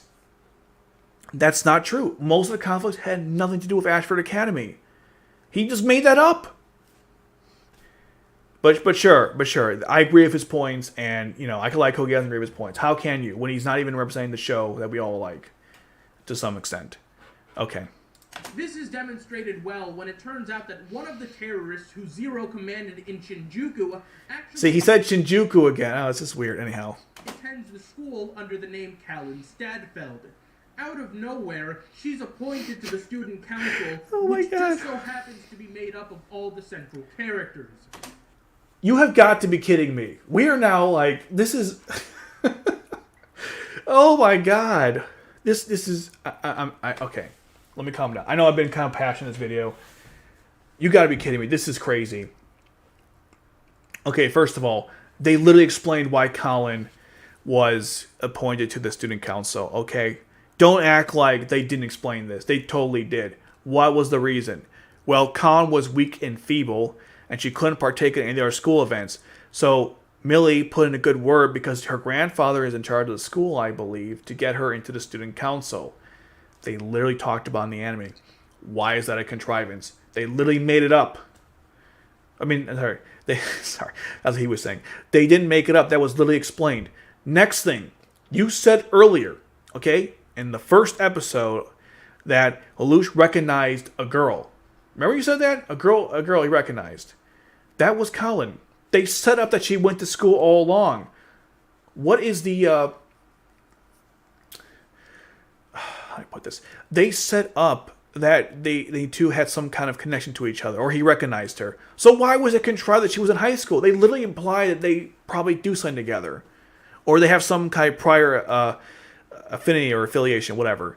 So how was that a contrivance when the story literally showed us this? Next thing we got to talk about, and this is potentially even worse. Okay, so you complained that apparently. You complained that Lelouch is on the student council, or all of his friends are on the student council, they're all main characters. Again, just like the whole high school thing, this is so dumb on so many levels, okay? Of course, they're the main characters. Lelouch is the, I mean, well, they're not the main, they're side characters. But of course, they're important people in the story because the story is about Lelouch.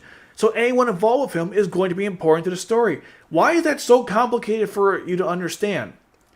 And going forward, in high school, and again, this is my experience. Maybe I had a unique experience compared to everyone else. I don't know. But when I started a club, you know who was in the club? It was all my friends. Or I made friends in the club I was in. Generally speaking, you hung out with people you were friends with. It's not contrived. Are you saying that friendship is contrived and people hanging out together in a group activity is contrived? How exactly is that a contrived thing? That's what's so frustrating about this complaint, because what you're saying in a nutshell is that Lelouch is in a student council with his friends, who all, I mean, he's in a council with all his friends who happen to be main characters in the story. Congratulations. You understand how writing works. Every show does this.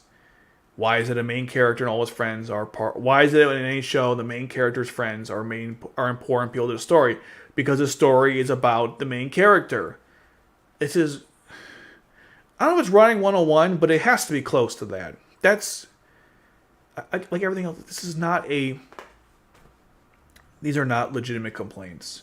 So it is very frustrating that we're here right now, okay? Because again, we're about 11 minutes into this video, and not a single, I would say maybe 1 or 2 points had some validity, but in generally speaking, there has been nothing productive stated here. Every point has been asinine, or mostly every point has been asinine, and we're really discussing like how the plot was written. I don't know. I really don't know. This is really frustrating. We're gonna go for a couple more minutes, and I'll probably stop to read comments because it's getting kind of late.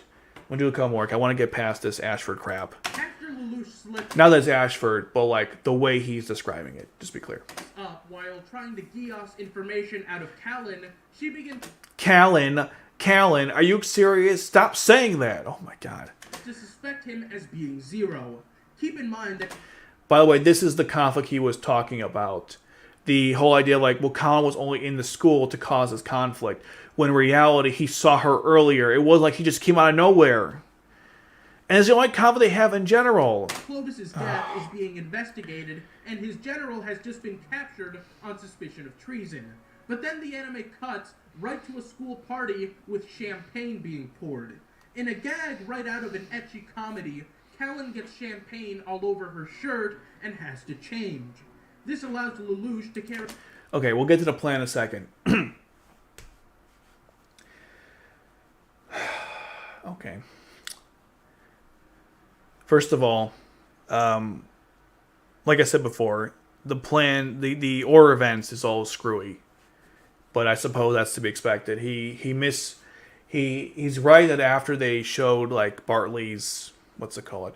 The scene with Bartley being captured, they didn't go right into like what excuse me. After the scene with Bartley, they go right into the sequence where Colin is in the student council. Here's the problem, though.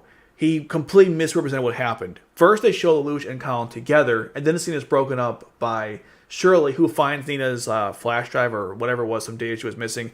Then Millie comes in. Then the party happens. That's the actual order of events.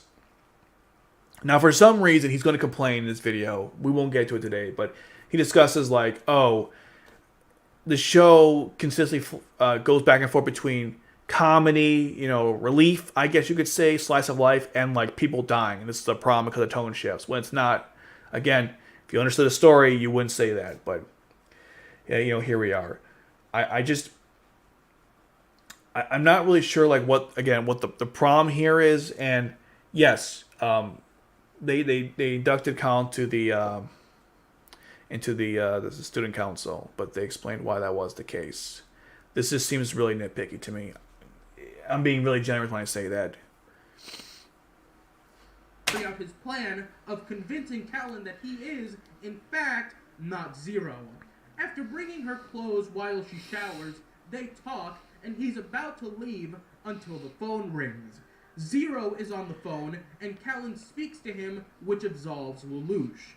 What really happened is that Lelouch pre-recorded himself and Geass his maid Sayako to call the room. This is a fucking terrible plan, as the only reason it works is because Callan tells Lelouch not to leave the room. How Lelouch could have predicted that this would happen is not explained, and his entire plan hinging on this doesn't make him smart, it makes him dumb.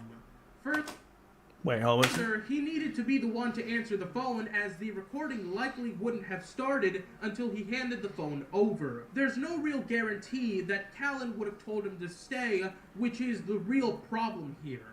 Also, we get fan service here because there's a pretty good reason that Callan has such large breasts. More on this later. All right, let's go over why this is ridiculous to me. The real problem with that scene, if you want to criticize it, is not the fact that Colin told Lelouch to stay. If she didn't say that, he probably would have stayed for a different reason. It just hadn't worked out that way. What the writers did, and unlike him, I'm not going to speak in absolutes, what I think they were doing there, they wanted to do it, they chose to have it where she would tell him to stay. They could have wrote it where he just walks around, knows something else, and the phone rings. There's definitely more than one way to have accomplished the same goal. They chose, I guess, the cool way, or the more fun way, I guess, to do that. The problem with that scene is not that. It's the fact that Colin believed it so easily. That's the problem. A lot of people call her a little naive for thinking that. There actually was a good discussion on Reddit recently where someone pointed out that Colin isn't like, that's not how she normally thinks. She's not very suspecting of people, and that's probably why she, what's the word? She didn't think much into it. But it doesn't make Colin look that smart. That I will agree with. But the other part of it, I mean, I didn't really see too much wrong with it. You could argue the writers may have felt the same way because they did remove it in the films, but that could have been for other reasons besides the fact they thought the scene wasn't great. Overall, though, again, really nitpicky. It doesn't make Lelouch dumb at all because he was able to convince Colin that he, in fact, wasn't Zero. And he also came up with a whole plan to give the recording to Sayako. That was pretty quick thinking. The idea that she has to call him, again, that's not really validated in the story. That's just what happened. He could have gone in another direction with that. Basically he's arguing that the counterpoint, which is that because it didn't happen, therefore it wouldn't have, which I don't know how you could prove that given the scene situation. So I don't know. To me, that just seems really dumb. We're gonna come more, and then we'll go to let me see. Yeah. I want to go to 13:43, and then we're gonna stop. You can see with this episode, not only does it showcase tonal disparity by going from the serious topic of death to talking about the size of a character's breasts and colorful high school parties, it also shows us that Lelouch's plans probably aren't as good as he thinks they are, and that the school is nothing more than a spot for all the characters to meet so there can be tension within the story. Had these characters been in their 20s, it'd be much harder to wrangle them all up for scenes like the one between Callan and Lelouch.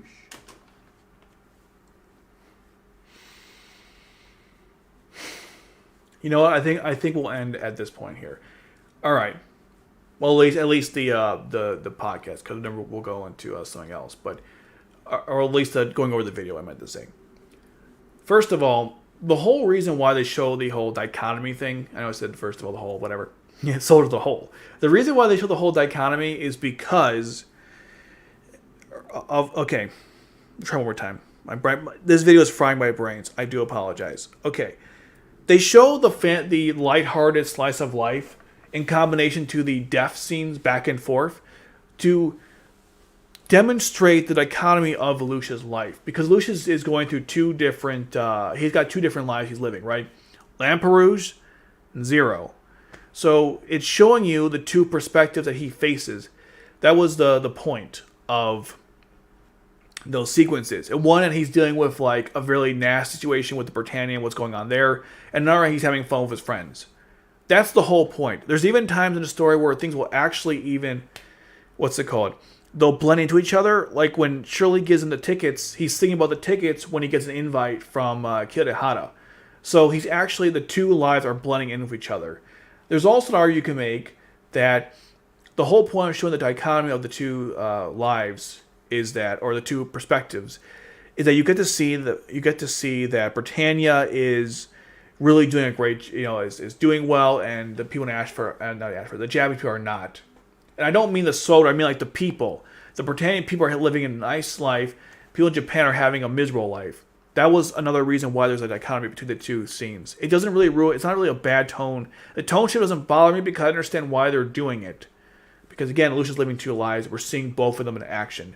One is beautiful and friendly, while one is not. That's kind of the point. I don't know how you could have. I'm not even going to just. We're gonna stop there. Now, in terms of like his plans are not as far as he thinks they are, there is some truth to that. But the way you're describing it is very disingenuous in the sense that like he does make mistakes, of course. So his plans failed, right? Obviously. So in that case, yeah, he was as far as he thought he was. But I think the problem here is I don't know why in this context you're describing it's a bad thing or it makes him dumb or whatever. It shows that he's learning, growing, and improving over time. If he was completely dumb throughout the entire series, or not dumb, if he was making the same mistakes, you might have a point. But he does start with a certain level, and he consistently gets better as he fights stronger opponents. You know, he went against Clovis, who wasn't that good compared to say someone like Cornelia, right? So there's a difference there, and he's constantly improving as he goes along. That's why I find it to be kind of amusing that you don't see the nuance in that when you, again, this is a full-on review of the anime where you're supposed to look at every single thing. I don't know. Okay. All right, the last thing we're going to go over for his points was this. I want to you might have forgotten. Let's go through one more time what he said here. As you can see with this episode, not only does it showcase tonal disparity by going from the serious topic of death to talking about the size of a character's breasts and colorful high school parties, it also shows us that Lelouch's plans probably aren't as good as he thinks they are, and that the school is nothing more than a spot for all the characters to meet so there can be tension within the story. Had these characters been in their 20s, it'd be much harder to wrangle them all up for scenes like the one between Callan and Lelouch. Is that even true? How many shows have you seen with adults where it's a contrived thing where they're all together if you want to go that level? I mean, how many shows have you seen? Friends, right? They're all adults in that show. They all hang out together. How does that happen? How do you have police dramas where everyone's together? How do you have any show for that matter? Them being 14 or 16 or 18 or 20, it doesn't really matter. You can come up with any contrived situation. I say contrived to use his words, but I don't really agree with it. But we'll go with it. Contrived situation to get everyone together. This is his argument why he hates the high school thing. I think it's forced, but you can come up with any situation to get adults together if you wanted to. Tokyo Ghoul has everyone in the cafe, and they're all college age. So what would be your kind of argument there? Oh, they were all. It seemed the writer made them all college age, so he could put them in college. Oh my goodness! Like this is really bad. It was bad when he said it before, and it's bad now because it's the same problem. We've seen stories that have adults that all hang out together in very funny situations. It's not hard to make a story like that because we have examples. To completely ignore that while making this argument is both frustrating and asinine, like the whole video. So that's kind of frustrating. Anyways, guys, that's going to be part one of this. I'm going to go through the comments now and read through them. But yeah, we'll start this up tomorrow, and we'll continue from this point. So yeah, thank you guys for partaking so far. I appreciate the feedback that I'm about to go through. But yeah, that's the first part. This video is 40 minutes long. I've gone through about 13 minutes. And the sad fact is we haven't even gone through like there is so much crap that yet to go through, and we haven't gone through that yet. So like this is like the low level crap. Although some of the stuff is very, very, I don't know, use a word you like. It's not good. It really isn't. Okay. Let's start from the tip. Okay. All right.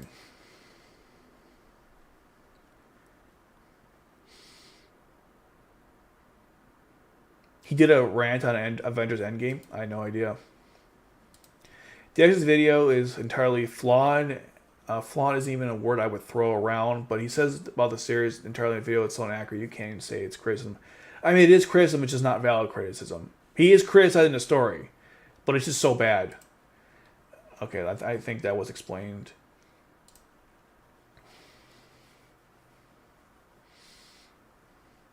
Pretty much, yeah, and that's not, and that goes on everyone who watched the video and said it was fine, which it was not, absolutely not. It's true, I have one too. We all have a persona. That's why I don't know him personally. Saying it's your opinion is a shield from criticism is very true. I don't think he was trying to do that, but I feel like it was a catch-all in case people are like, well, I think this is dumb, or you're attacking me personally. He's like, well, no, I said I wasn't, right? I think that's what he was trying to do with that. But yeah, no, it was basically a crappy cover-up for what he said. Covering his ass, basically. Hey, listen, guy, I said it was my opinion, You can like Code Geass, I just don't. Okay, I'm going to go rant for about almost an hour saying why it's the dumbest thing ever. I will nitpick the hell out of it, criticize things that don't make any sense, and that actually do, but whatever, here we are. And then, if you still like it after that, I mean, what do you think I'm implying? Nothing good, right? That's the problem with it. The tone just counteracts his points. You don't have to even do that, to be honest, but you are right.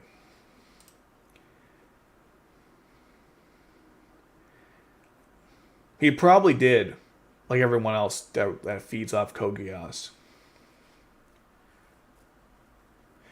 I don't agree with this point of view. I understand what you're saying, but some of it are saying, some of it's not. We went back and forth a couple of days ago, so I don't want to rehash that, but I don't entirely agree with that.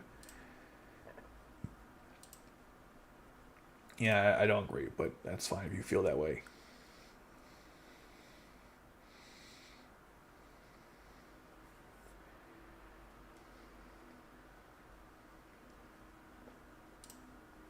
It is dumb.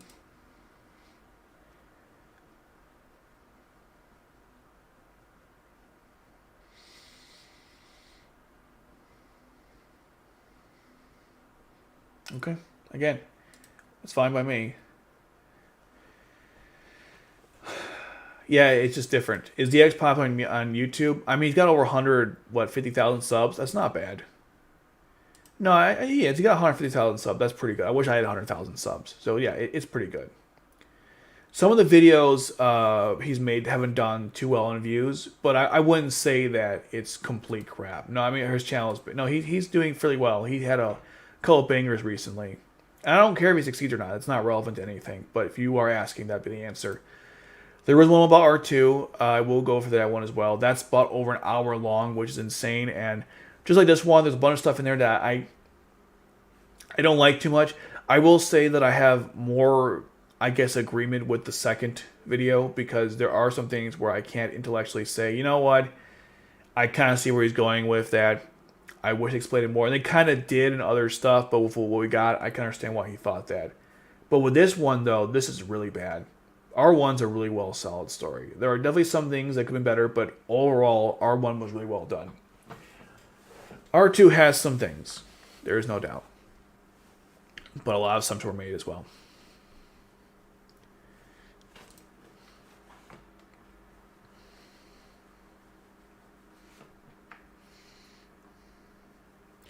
It kind of does, though, because the tone is just really frustrating to listen to. Yeah, understandably. Yeah, absolutely. There's a reason why he reached those acclaimed. I'm not even disagreeing with that. But that's why this happened in the first place.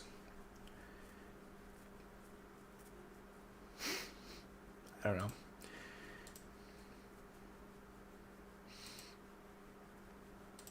Yeah, I've watched this video a couple of times, and yeah, it makes you very angry. Is it underrated? Probably. I mean, I don't know. It's hard to say because people are still talking about the show years later. People are still reacting to it. So if I say it's underrated, I don't know about that. Overhated. At this point, you can kind of argue that. I think people just don't understand the story too well, and that's why we're here.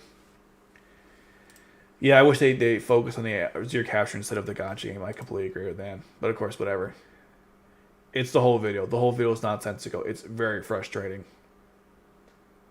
He is pissed, and his anger clouds his judgment.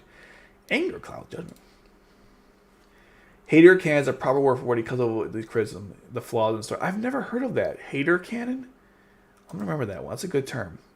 When someone hates a particular anime like Code Geass, I'm always curious what their favorite anime is, but I don't know this person. He likes Ghost in the Shell.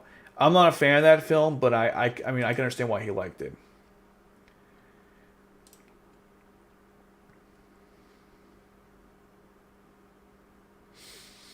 Oh, they have reasons, but a lot of them are not valid. That's very true. Yeah, it depends what the video is. Some of them do well, some do not. It just varies. I wouldn't call it dead, but yeah, it is definitely it's not like the most. Oh, my camera died. Hold on. Hold up. My bad. Let me I'm gonna mute myself here.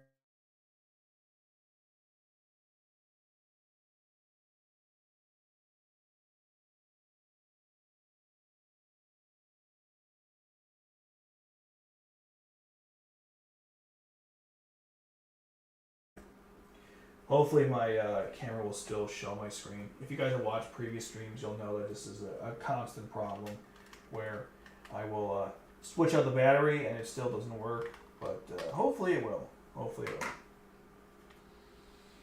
will. Okay. There were other people here. I could just have them talk and mute myself, but it's just me. So little old me. I'm not little, but.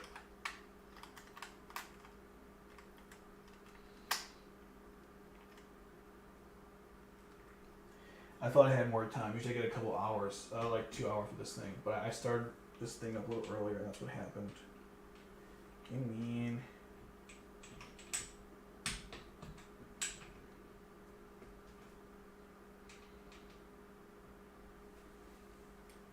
Okay. Is it working? Yay! It worked. Sorry about that close up, but okay, we're back. We are back. Okay. I'm being really like hyperbolic in the weird way possible. Weirdly. Well, everyone does, okay? Remember you said Attack on Titan was good now? I mean, that video really pissed me off. I mean, he's made some winners, but man, that one I was like, I mean, yeah, I'm glad you feel that way. Or Demon Slayer is like peak fiction or whatever it is. I don't know what that means.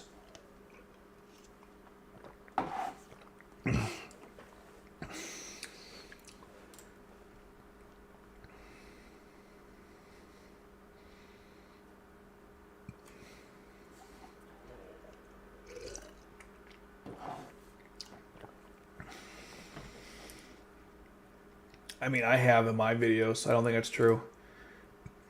Yeah, I don't get that at all. Akito, I mean, I liked it, but I think it was the writing I thought was a little worse than the original series. It's not bad. Akito is not a bad anime.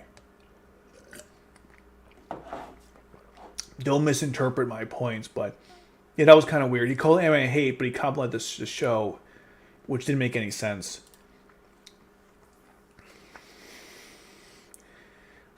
I wouldn't say they're bad takes. They're typical. That's the problem. Safe. His takes are safe. You know, everyone says this, so I'm going to just fix the camera there a little bit. Okay.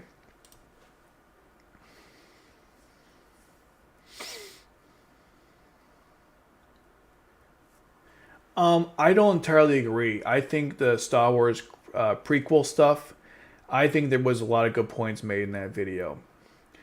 There are daily parts that are not good. I will definitely agree. But there's a difference between the two. Since you brought it up, I wanted to mention something. When the guy called Jar Jar Binks a loathsome cunt, I think it was, in the third video. Every time I go on camera, I always have to burp. It's so frustrating. Anyways, when he called him a loathsome cunt, there was some level of playfulness to it that you didn't have to take it that seriously. He was just kind of kidding. But when he calls Zaku a cunt, it's not playful at all. He's being serious. Like, he thinks he is a terrible everything. He's the worst thing ever. See, the thing with regular media is that the Plinkett review had enough funny elements to it, but also enough nuance and discussion that I could take it more seriously than this. See, in this discussion, this video, he doesn't really bring up anything other than the show itself to explain his points. Whereas, well, for the most part. Whereas in the Plinky review, he actually discussed other stuff in relation to the Star Wars film. Some of them were not good, but he actually was thinking about this. I feel like he put more thought into it. For example, he said, like, well, I don't think the opening scene where Anakin and Obi-Wan go after Count Dooku was that great. It was supposed to be like a single shot. He's like, well, it's not Goodfellas or anything like that. So he was thinking about, like, he was looking back at previous experiences to try to bring up why he felt the way he did. And the thing is, with this video, there's none of that. It's just, this is garbage. Here's my reasons. They're not good reasons. They're based off, I don't know. I didn't get the show, and here we are. That's ultimately the problem with his points here. I don't think it's a fair comparison. One video actually in one case they put effort into it, and here this is just baseless garbage. This was not 2 years of playing. This was a rant he decided to put into action. That I wish he thought more into it. I agree.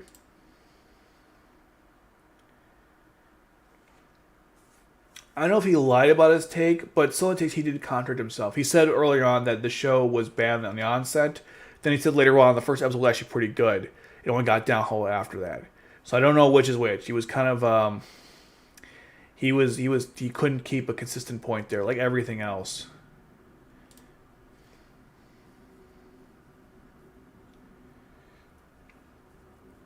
I will say that the impact the Plink review had on Star Wars is very true. I mean, true. There was an impact. So I agree with that. Yes, that's very true. There was an impact, and the fandom was repeating his points. But at least some of them I felt like were more valid. Even if you didn't agree with them, I saw where he was coming from, and I thought it made sense. For example, he talked about the lightsaber battles being too choreographed in the new films versus the original series, which I understand. Original films. I understand that. I still think it was fine, but I can understand why he didn't like that. Or how the new film, or the prequels, they're not new anymore, but the prequels, they didn't show much emotion compared to the original films. But I understand that point too. CGI usage was too rampant. Certain scenes didn't have the same feeling they did in the original series. So some of those points I thought were valid. This case, yeah. It's hard for me to find anything, to be honest.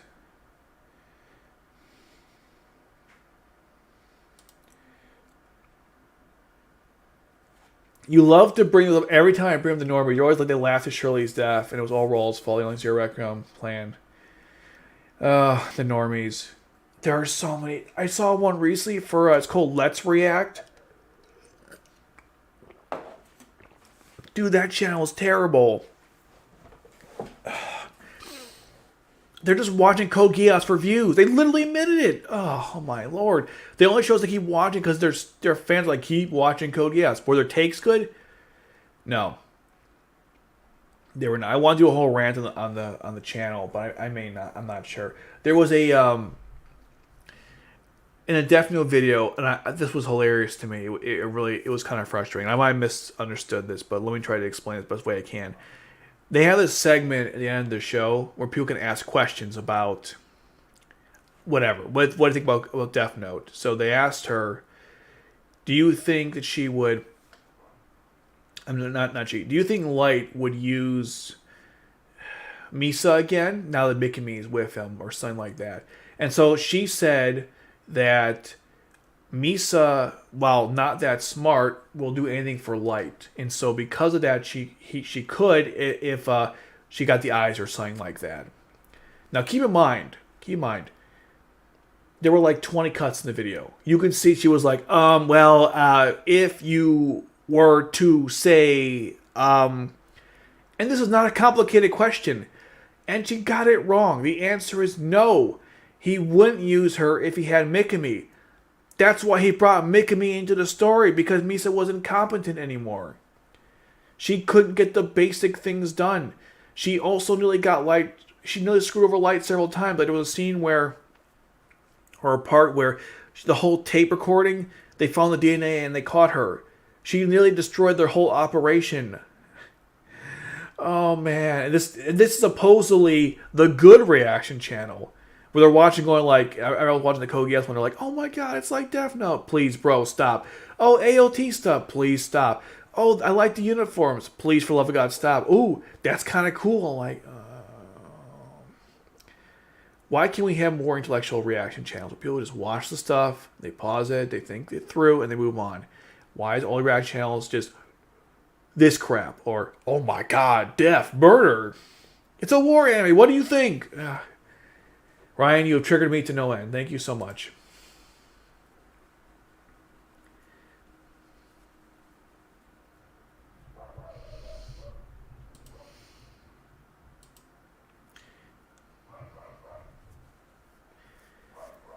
Well, of course not. Don't present solutions. Just point out problems, you know?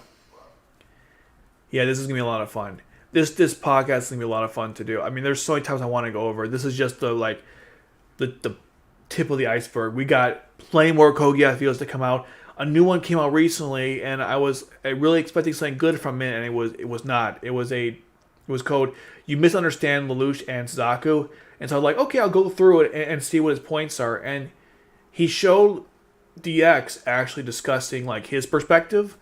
I was like, oh, he's going to counteract it, right? No, he just supported it. I was like, what is the point of this video? Where are we right now? And then he said a lot of dumb things in the video. Here's the one that offended me the most, but it was all bad all around. He said that when Suzaku was under Geass and he's fighting Colin in turn 18, when the Geass command to live activated, he immediately fired the flare instead of running away. And it's telling that he didn't resist it either.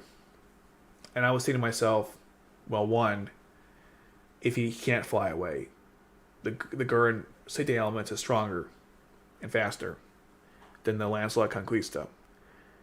This is obvious from what happened in the battle. Suzaku literally says the specs are better than mine. He didn't fire another shot because I wouldn't have done anything. He had to fire the flare to live. The command forced him to take the best action to survive.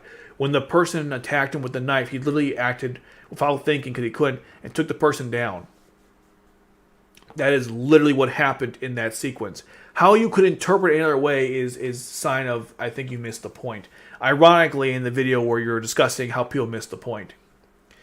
And when it comes to people resisting Geass, not everyone does, okay? Obviously, Lelouch has Geass. Lots of people, most of them don't resist it at all. Only Yuffie and Nunnally have been shown to heavily resist the Geass. Clovis didn't, which he showed as an example, which was kind of weird. But most people don't resist the Geass. I think he showed Clovis, closing his mouth. That wasn't a sign that he was resisting it. It was a sign he couldn't follow the order anymore. It was really dumb. That frustrated me. The whole video, I felt like, didn't do anything to solve the problem he was trying to solve. That was not articulate, but you know what I mean. Absolutely. Even I make that mistake sometimes too. I'm not saying that everyone makes that mistake, but yes. Especially in this video. In the context of the video, I 100% agree.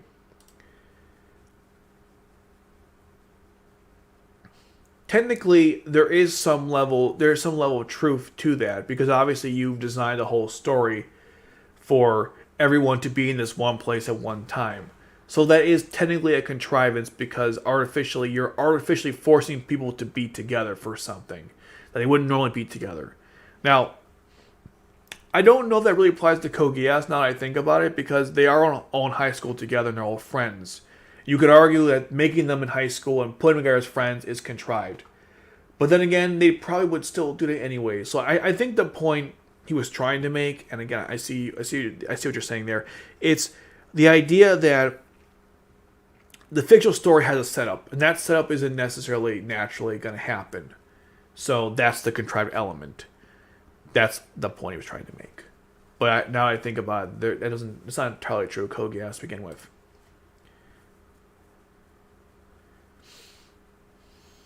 Of course there are. Really? There was one for EFAP. They did one which was pretty good.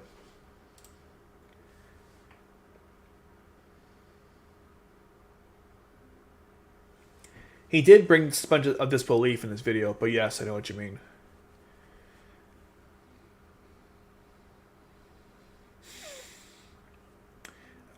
Is that really true though? I thought contrived was when it's artificially enforced. I don't know if it's no reason. There is usually a reason behind it, but but I feel like the reason isn't good and it just feels artificial and forced.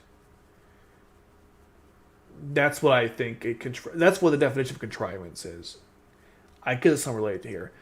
Code Geass does have some of this, but not in the way he was discussing.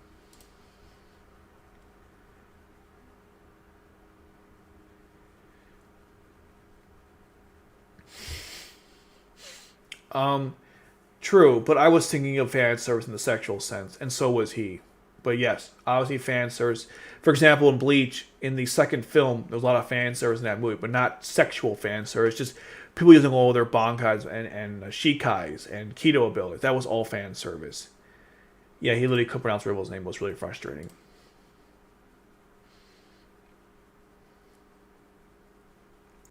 Yes, but again, I believe it was all done. I believe he was referring to the nudity. He literally showed Colin's body, so that's what he was referring to. But yes, you are right. That there's more. There's different types.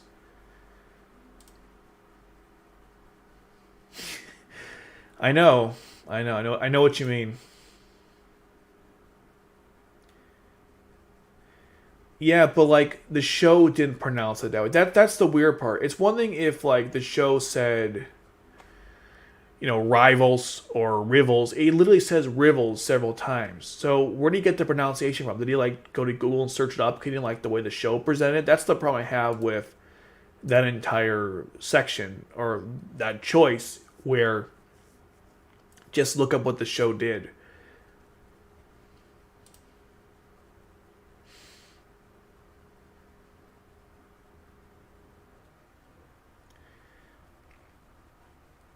I don't like care either. I pointed out for two reasons. One, to nitpick the video to point out how absurd nitpicking can be.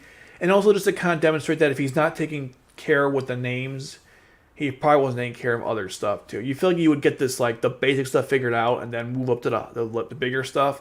But we're still like basic stuff like you're mispronouncing names, you're getting events wrong, that sort of thing. He hated Akimi Got Kill in defense of that. I think he also hates Kill la Kill as well. I think he hates those anime. I think he hates fan service in all anime, to be fair.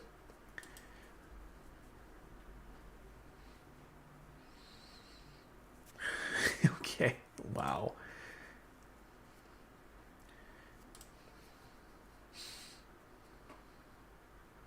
Yeah, fan service obviously works for a reason. I don't think he was even arguing that.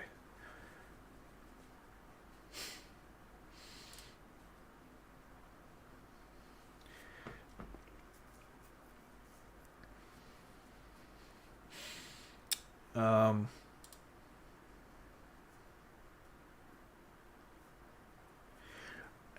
Dude, I really don't agree with this opinion because when they're shoving Colin's ass in your face, are you telling me that's totally fine? I, I, I don't even disagree that the concept of fan service as an idea is bad. I don't agree. I mean, I do agree. Initially, it's not a bad thing. Fan service is fine. There's a reason why we have it in shows. There's nothing wrong with that. But I feel like it can be a little bit overdone in Code Geass, so specifically in R2. R1, I don't think had it too bad, but R2, there were some parts I'm like, yeah, I don't think there was a real reason for that, and that didn't have to exist. So I'm going to have to agree and also disagree at the same time with this statement. At the end of R1, they do become a military group. I would say, considering how large they grew and they're working with Rakshata, I think by the time the Indian, they start working with the JLF and also with Rakshata, they're a military organization at that point. That's not terrorism. They're literally a fighting force. Alush even makes that distinction as well. Just to be clear.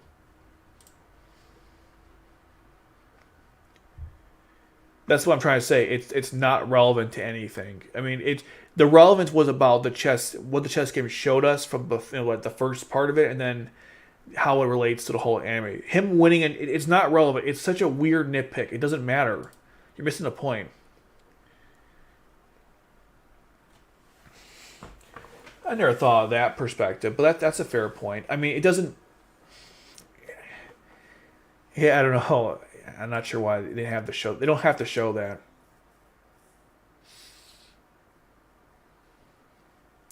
So there you go. I didn't even realize that, but why not? Yeah, I know there is someone who did it. I think it was replay value, I believe. It does care about it, but not in the traditional sense, I would say.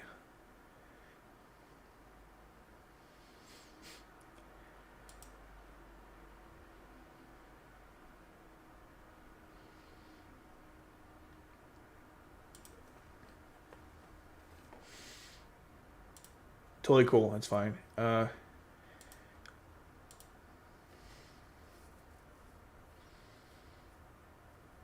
Yes, that is where they actually show him being intelligent. Was my point later on. I totally agree with that. That was where we got to see it.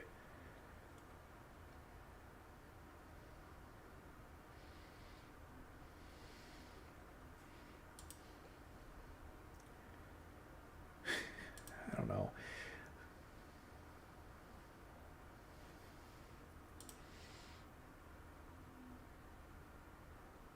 They aren't even winning, and there's no code.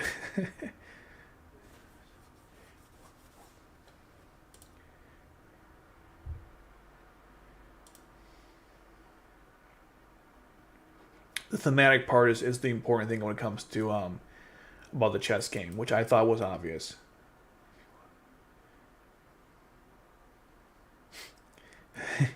I guess so. It's not a huge problem for me, but I can definitely see that.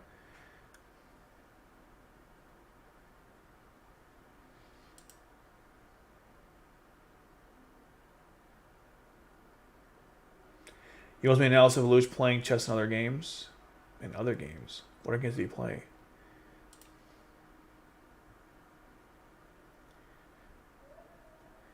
Yeah, I thought it was fine. I just wish they'd followed up more with it because I felt like if they had continued showing Charles in that way with the Ranrock connection, or the Luch learning more about it, I would have liked that better. I criticized the Ranrock connection for not having proper setup, and they could have done a little more with this. Yeah, it is kind of weird. Yeah, it was a metaphor. The chessing was a metaphor.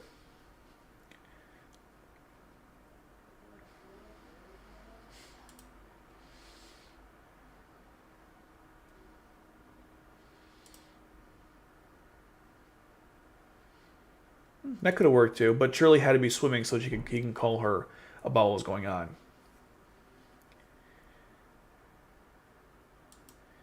What do you say here? I'm just curious.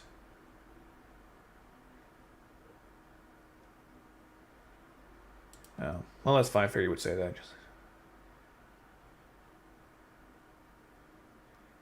Right? Exactly. That's my critique. It wasn't just used for one episode. The entire thing, when it comes to chess, was like establishing what the whole show is going to be about to some extent. That's why I don't like that. That's exactly my point.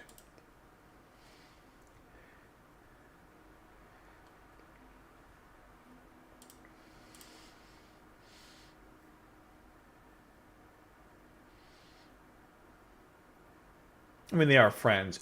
Also, Shirley doesn't like it when Lush goes gambling, so she wouldn't be with him to begin with. They established that later on. I forgot to mention that. Uh, Shirley's angry they go gambling, so she's not pleased. She wouldn't go with Luch because she doesn't support his behavior. That's the real reason why this wouldn't happen.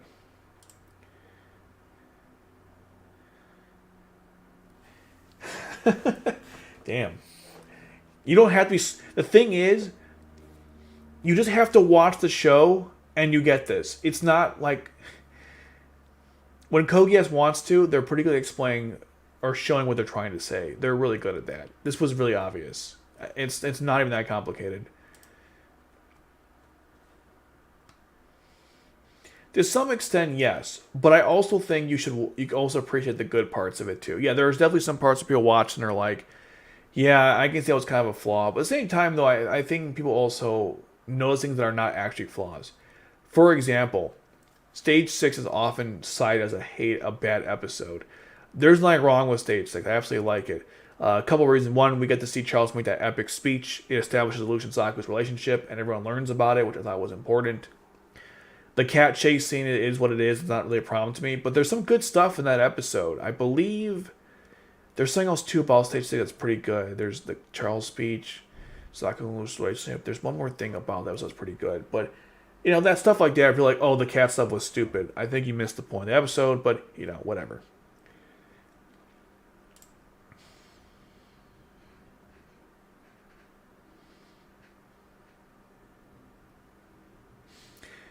I think he meant just like the pieces flying around, not the last part of the episode or the game.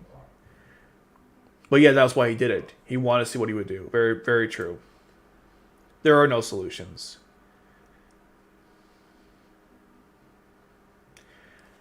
He basically wants Lelouch to see that's actually a good point, because when I'm watching the video, I'm thinking to myself, okay, if you don't like what's being presented here, how would you fix it? Would you have Lelouch then win the chess game? Okay, and then what? Use the same strategy when he fights against the Britannian forces? I'm not sure where he was going with that, but yeah, I agree. If you're gonna complain, you got to give solutions to fixing it on some level.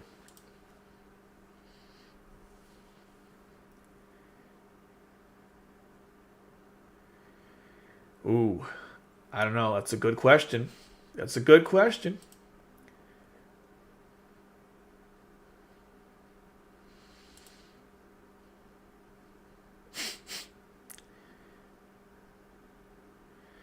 Uh, um, I will like to see more too. I think there's so much we could have seen in the series. It's always been the biggest disappointment. There's so much stuff that was available that we never, or it could have been available we don't see. Like Haku's family, we don't see much of them. They abandoned him when he was being executed, but that's about it.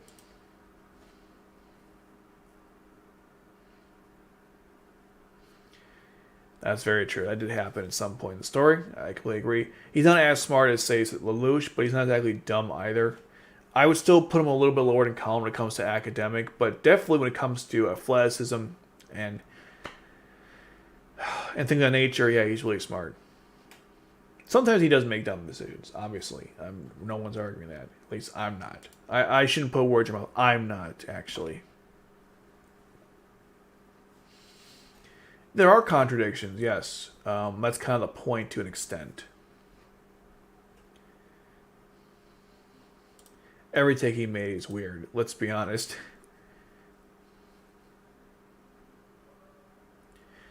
Yeah, that's my point, because he was saying how it was contrived, but if you go through the entire story, it actually explains why. It's like everything about his character. How was that contrived? It's like if you're gonna say a statement like that, you kind of have to explain why you feel that way. His entire video was based on the premise that, like, yes, Code Geass is contrived. It's all contrived. Okay, but how? How was it contrived? You have to explain how. Don't just say yes or no. Or yes it is or no it isn't.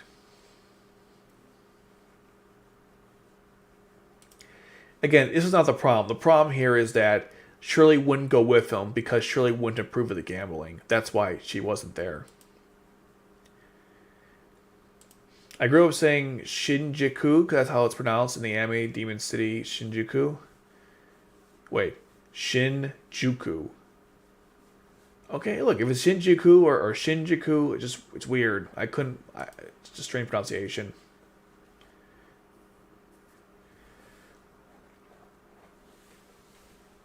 Yes, there is definitely some point to bring that Clove isn't like a complete moron. I just think strategically he made some clear mistakes.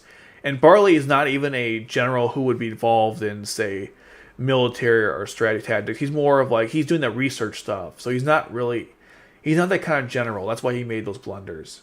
They even mentioned that, like, oh god, not Bartley. It was kind of funny.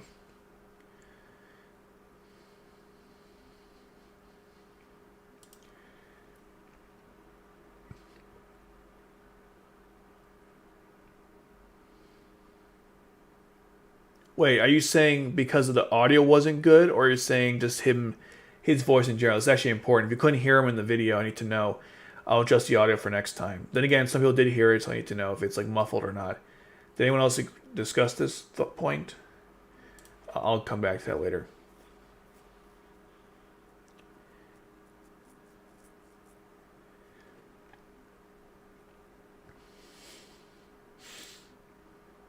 That's my point. It wasn't.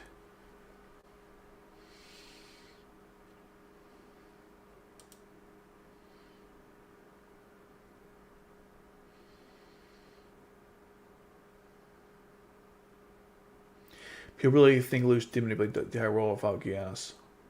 I think you mean couldn't, but maybe I'm misinterpreting that.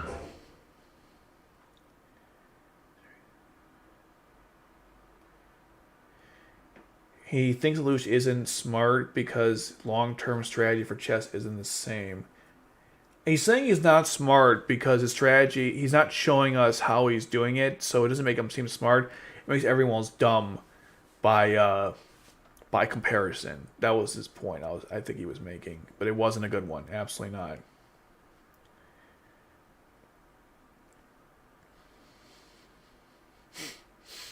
It's very hard to make sense of any of it. I would definitely agree.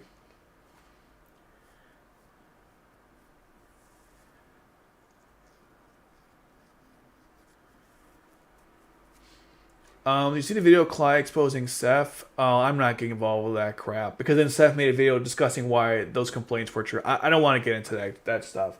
That's drama I don't have time for. I already have like things I got to do. I don't care. I know what this is about. I don't want to know. I mean I know the basic of it, but I'm fully aware it was really weird. I'm not even getting into that. God, you guys are still going on about this discussion. I really think it's not that complicated. I think it's simply that Shirley wouldn't have gone with him because she doesn't approve of the gambling.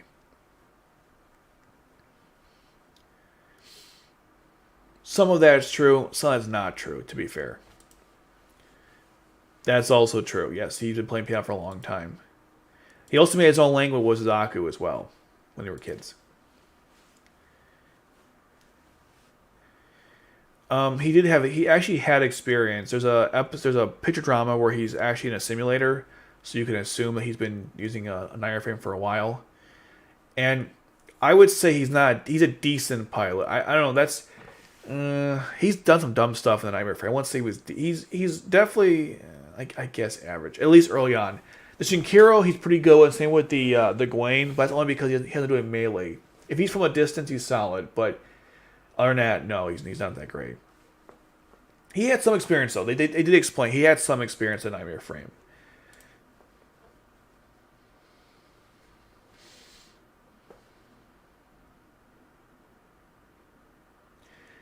Yeah, that's right. Battle Tower, the ocean, Battle China, Common Island. Yeah, there was no column there. That's true. All right, I'm gonna keep moving on from that.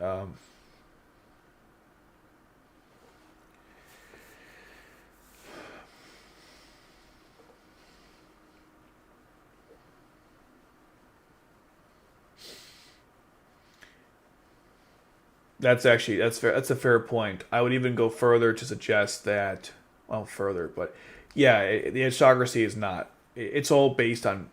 Yeah, that's what fuels, I guess, their decisions to put certain people in charge. They also don't take Area 11 that seriously compared to other places.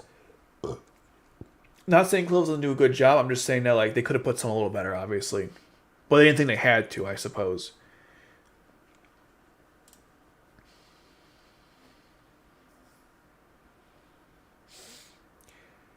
He wasn't really talking about them, but yes, that is true. He was a bad pilot. Yeah, he was. He was pretty bad. I'd say like below, like decent sometimes, but also kind of bad.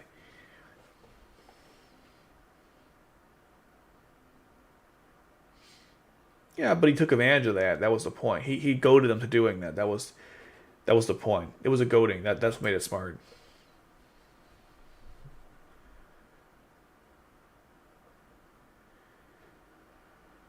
Did I miss that? Did he really say that? Hold on, let me take a look.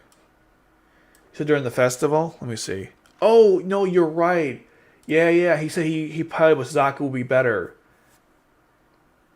Good point, dude. I forgot about that. That's true. He did say that. That's right. All right, I'm gonna keep moving on from that discussion. Um, I don't know what he's doing in this video. He's just the complaints are so weird. In this area, he was intelligent. As a military strategist, he was not. I think that was the point he was making there. Exactly, he was not a good leader. I think that was the point. Yeah, pretty much. Yeah, that was the point.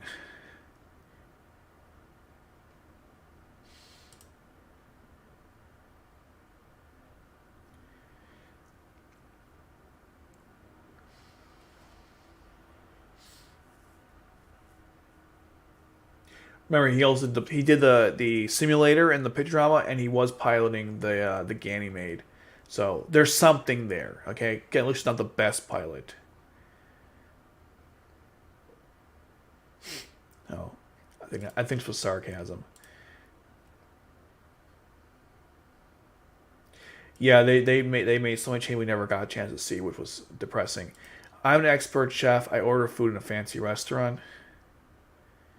Oh, okay. I'm not sure what that was in response to.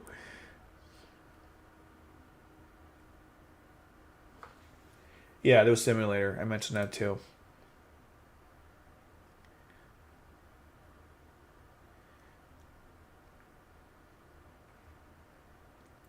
Yeah, well, also I think Clovis knew they weren't going to do anything to begin with, so that's why he let him do what he wanted. But yeah, that's a fair point. Yeah, Clovis did keep things pretty stable, but he just wasn't a really good tactician, tactician or leader, things like that.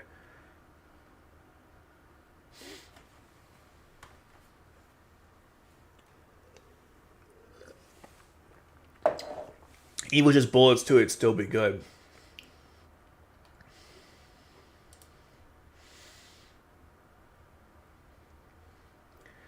Yeah, very true. I think, but he also acts like it's not the fact he just thinks like he's interpreting the wrong way, but he also acts like his interpretation must be the right one. I know he said just his opinion and all that stuff, but the way he speaks, there's such absolutism with it, which is frustrating. Because he's like, well, obviously they're trying to make Luke smart. How do you know that, dude? Theoretically, maybe, but the narrative doesn't really support that. It's just your opinion, and I wouldn't even call it that at that point. Damn, that's impressive. I went into like about 13 minutes. There's a lot more to go. This is probably a 3-part. I don't know how many parts it's gonna take, but I can't spend like. I know EFAT does like 8-hour streams. I can't do that. I would probably die, unless my full time job. But it's not right now. So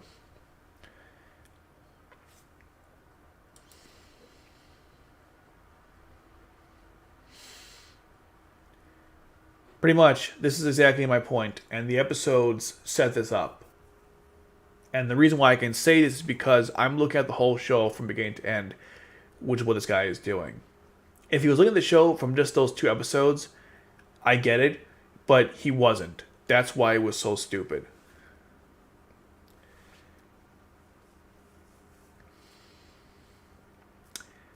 I think you're saying Lucius basically zero. Don't you mean Suzaku's intelligence? I think you meant Suzaku, but I know what you're saying there.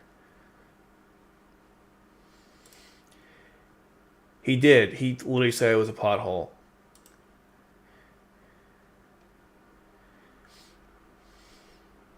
This might be a response to the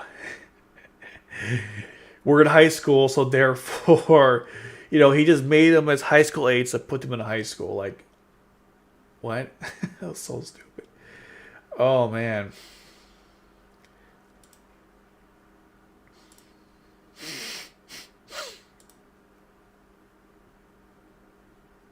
It's clear Goku's an alien because it explains his bad strength. Like, what? Naruto is the son of Okage because it explains his strength. Uh, yeah. I don't know. Ghost in the Shell is his favorite show. I know. I think he means the original film, not like some standalone complex.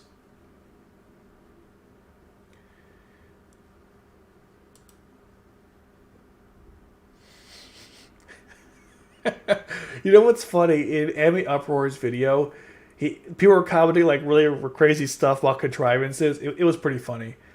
I do think Ash for Canon stuff would work much better in a high school slice of anime like Kaon. Sure, you see, that's the thing. If you're going to criticize the high school elements to Code Geass, you have to be more nuanced about it, as opposed to saying like they're only in high school to be in high school. Like, yes, thank you for telling us this. As the guy, as Hans said in what's that movie? Inglourious Bastards. Bingo! You got it. Like, is it bingo or bingo? You got it. Come on, it's so stupid. I don't have any problem with Ash for the way it's used in the story. I think it was fine too. It's again, my problem with the story have nothing to do with it. This is like really strange areas to go. We're still going back and forth for that. Which does the highest kill count? Technically Nina, right? If I guess, it would probably Nina. Oh, I agree. I'm not a big fan of high school anime anymore. 'Cause I'm kind of old now, so it's kind of weird for me to watch that. But the very notion of like because it's high school, therefore bad. I mean, I watched Tomo-chan is a girl, and that's a high school story. I thought it was fine. Yeah, yeah, exactly. It has nothing to do with It has nothing to do with Ashford. Ashford's just a place where they hang out. Sometimes in the story, it's I don't think this guy knows what word conflict means. Development, maybe, but conflict, no, absolutely not. Out of nowhere, pretty much, yeah. They're still going back and forth. I think it's great. Thanks for buying it. WK, I know he's not looking at this, but yeah. Here's the thing, though. You don't need DX look at this. I'm sorry, Kato look at this video. Anyone with half a brain. Okay, that's kind of rude. Anyone who's watched the show recently could probably just debunk this stuff. Wow. Anyone who looks at this, anyone could have fair solution. I'm not even that intelligent, but I could see why this is dumb. And Kato, the problem with Kato looking at this, he wouldn't be as literal as I am with my complaints. He'd probably find some more, I guess, nuanced, thematic way to look at stuff, which is fine. But I think when a video like this, you have to be very literal about it. Like, just go attack the points as they are. Kato is he likes to discuss things in a more thematic sense. And that's fine, right? Not a huge complaint, but that's not, I think, the best way to approach it. Because DX, the way I'll say it like this. DX isn't using much nuance in his discussion. He's not really analyzing the themes too much. So why would Kato waste his time going that route? It's not even worth his time doing it. I'm doing it so people have some kind of place to go to hear why this video is bad. An actual discussion. Yeah, long time coming for sure. Yeah, Neozoic, man. Facts. I guess not. I don't know. It really is, though. Like, they're all friends. They're all main characters. Yes, that's really how that works. Oh, man. Well, it was kind of like a love at first sight type of story. Oh, Code Geass Amy left too. Thank you for stopping by. I know it doesn't matter because you're gone, but still.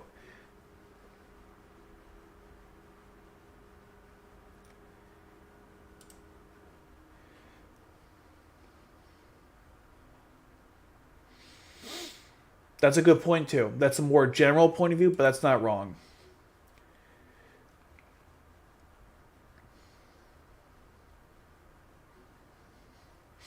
Well, Lelouch had to walk away. It created more suspicion of Lelouch. She didn't believe it to be easily. Lelouch made a convincing image of his innocence. That's a good point. I've never heard anyone say that before. That's a fair point.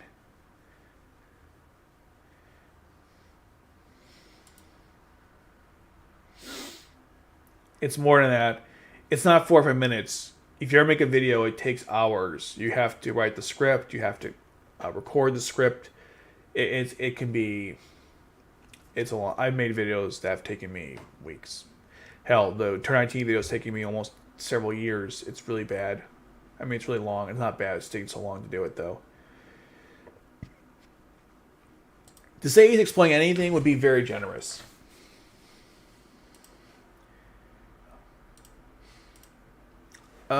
Because why not, right? That's why.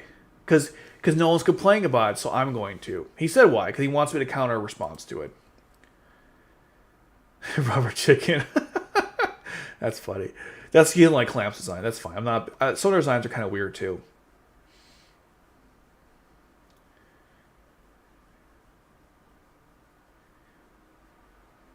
The Ashford used to be a high as well. Sure, Colin and being there is a coincidence, but it makes sense for Lucian Saku because Yuffie has to be there. I mean, they also set it up too, so I know what the problem is. You know, it's just a strange complaint.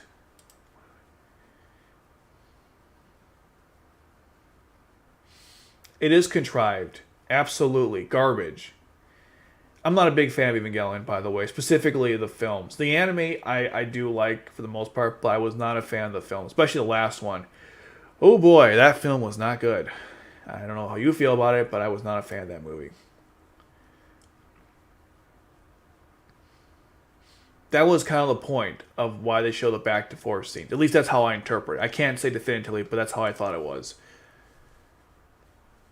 And it's true. That's how you improved and got better.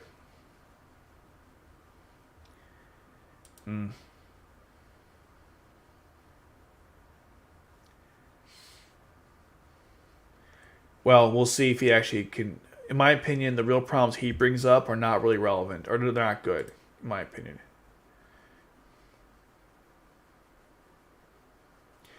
To some extent, I agree with this point, but I also would say that I'm lenient, but to a degree when it comes to this idea, because sometimes I feel like we're getting a little. How do I put this? I feel like sometimes we get to a point where yes, people have flaws. I get that, but if they're acting out of character, that gets a little frustrating. If they're always like this, that's one thing. But if they start just doing stuff for whatever reason, that gets kind of frustrating. That's why I didn't like Death Note so much this second season, because Light started doing things out of character. At least how I understood him. But maybe I'm wrong. I don't know.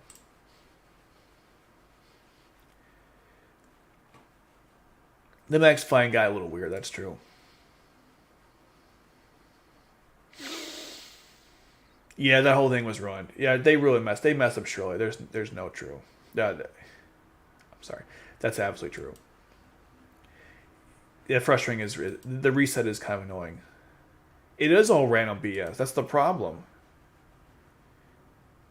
Yeah, I don't know. Again, he doesn't reveal the same story. You know why he likes Akito? And I think about it because Shin Hyuga calls Zaku on his bullshit, in his words. That's why he likes him.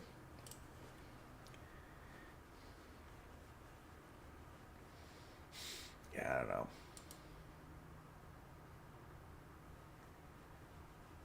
He will later on, but yeah, he does with Nina, but you know why, which was so frustrating.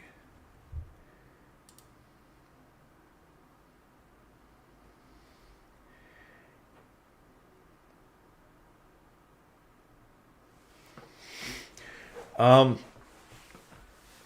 was I going to say? I really believe the chair scene was only made this many people discuss. Yes, Nina's entire. How do I put this? Nina's entire character was designed to be hated. If you hated Nina, congratulations, you've been played. You were supposed to hate her. That was the point of all those scenes. But don't worry, there's people who have other theories. Yes, I am upset about that too. That's why it's hard for me to have discussions with you about various topics. I don't hate you personally. It's just it's very hard to have an argument with someone who thinks Code Geass is pure perfection. You don't, and we have fundamental disagreements on how stories are to be written.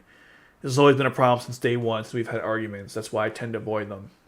I feel like we're at two opposite extremes in certain cases, and that's why it's just hard to have discussions of any kind. So, yes, I'm glad you like the stream though.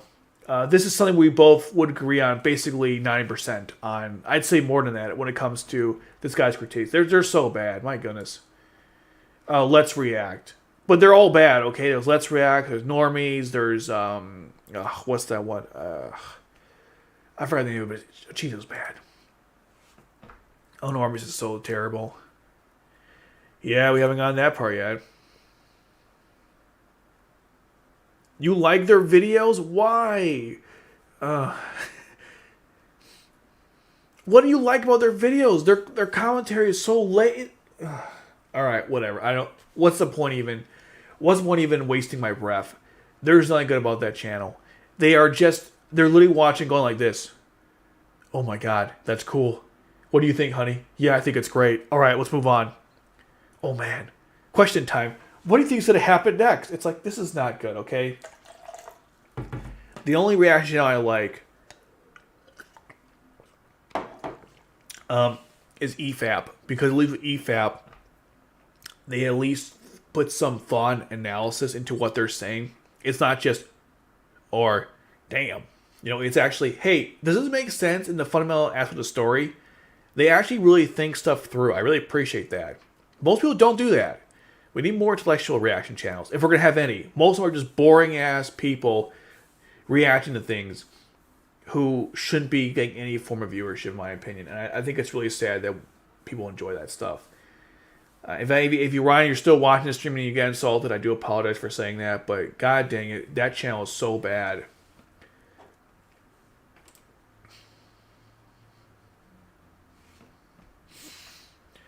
This is very true. In fact, I'm working on a video for Bleach, and I'm going through it a couple times to make sure I got my facts straight. I probably don't have everything figured out, but most of it is there. Because this is very true. If you're going to attack a specific scene, you have to make sure that you understand what's going on in that scene or things of that nature.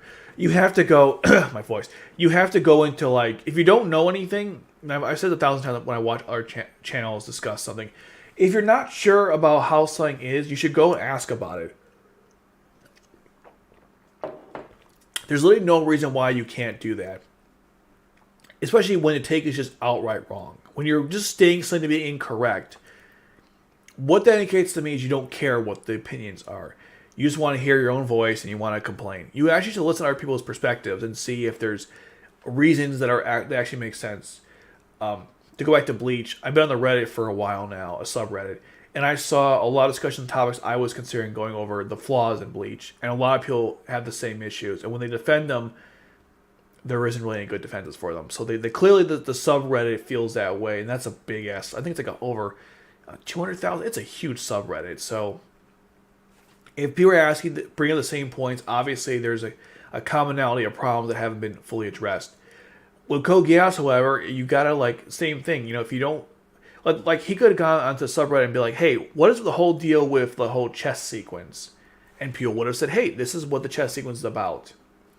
Instead of just like, it's clearly this. I'm like, no it isn't, dude. You know that. Stop being disingenuous. You know that's true. They did have good points. And there was some goodness that came out of it. Okay. I would have liked them to, if they're gonna remake Code Geass, please put in the OVAs and manga into it, like what they're doing with Lost Stories, but just make it a show.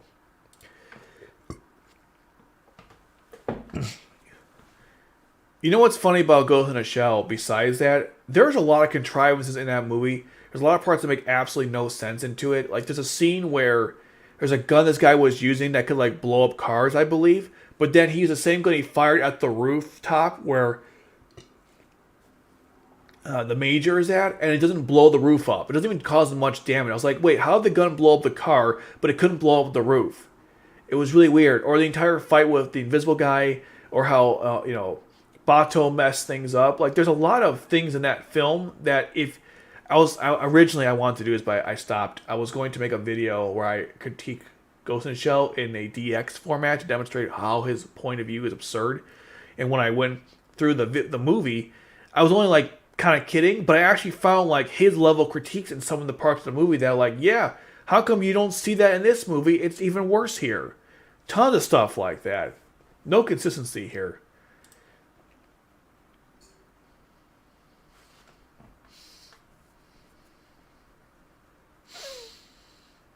So he could kill him. Oh, yeah, good point. That's a good point. I never thought of that. I'm going to save that comment.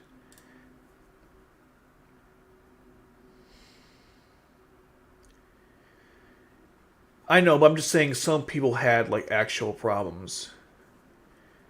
Didn't he tell Colin to go kill Suzaku? He literally said, go kill Suzaku. I mean, are you going to argue with that point? Didn't Lelouch tell Colin to kill Suzaku, and then he even told his men to kill Suzaku? Like, finish him off? What does that mean, you know? Yeah, he did order him to kill... No, this is facts. He did order Colin to kill Suzaku. That's, like, literally stated. And at that point in the story, he just wanted to kill Suzaku in general. He felt betrayed and angry. So I completely disagree with that take. That's not supporting the anime.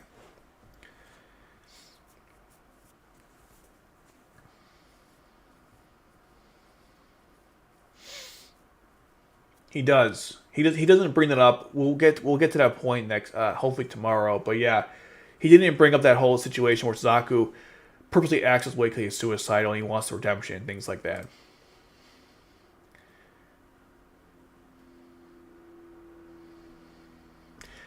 You know what? Maybe in another stream we'll go through the Google Doc of what he also discussed.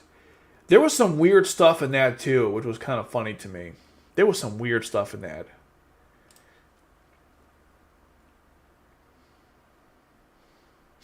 Who was the original pilot of Lancelot and that was entered the picture drama that Cecile had a relationship with him at least? You mean in like that one, the turn 20 something? I'm not sure.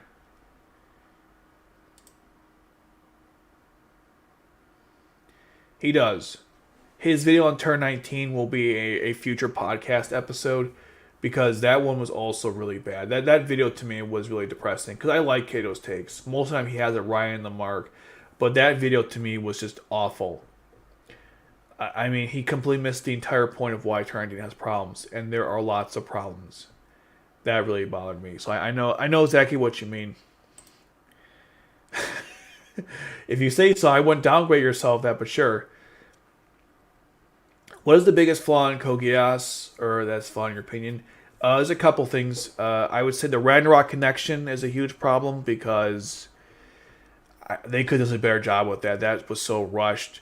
The Knights of the Round were wasted. Shirley's character was ruined. Cornelia's character was ruined. Those are like huge ones. I think I guess this is a very controversial opinion. I think the way the Geass order was handled was terrible. I don't like the Great Reset or the reboot that was done. The what's the term? Something reboot was done in the first few episodes of R2. I didn't like that part. Yeah, I just feel like R2 in general was just too rushed. We needed more things from the story. They should have dropped the whole Ragnarok connection and focused on other stuff. And why we had to get those stupid school event episodes, what a waste, you know? If it was like between seeing Valletta's blood and more development with Shirley and the Ragnarok connection, Shirley and Ragnarok connection, please, not Valletta's blood. I don't know why they went that route. I mean, I know why, but I'm saying I wish they hadn't.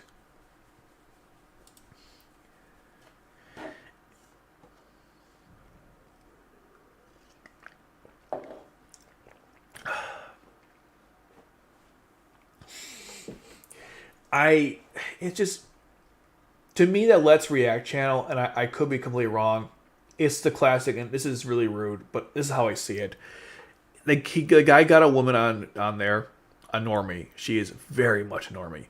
Not that I have against normies, but I'm just saying she's a big normie. But because she's a girl, they're all going to watch her do her thing. I've noticed these channels, they get a girl in there just to get views. All those stupid React channels that do Star Wars and all that crap, they absorb Disney's garbage and they regurgitate it out to them. All have like a female involved because females, they get attention. I understand that. It's a nerdy thing. You get females in there, you're gonna get like a certain tension. A lot of these guys they're desperate men. What can I say? So the guy knows what he's doing marketing wise, but it's just sad. This is the level of YouTube content we have nowadays, where it's just these React channels make me want to stop doing YouTube altogether. I feel like I'm wasting my time because why put together a well-crafted video or even just a decent edited video where I express my ideas when I could just go like this, or oh my god, and get like 100,000 views for that, or damn, he killed him, like yes, no shit, or ooh, that was bloody, or that type of thing. I get it. Like it's just YouTube is not really based on quality. It's just based on what people like, which I guess could be somewhat quality. I don't know. I just don't think the channel is good. I tried to watch it because someone said it was good. And I went through it. I'm like, this is not good.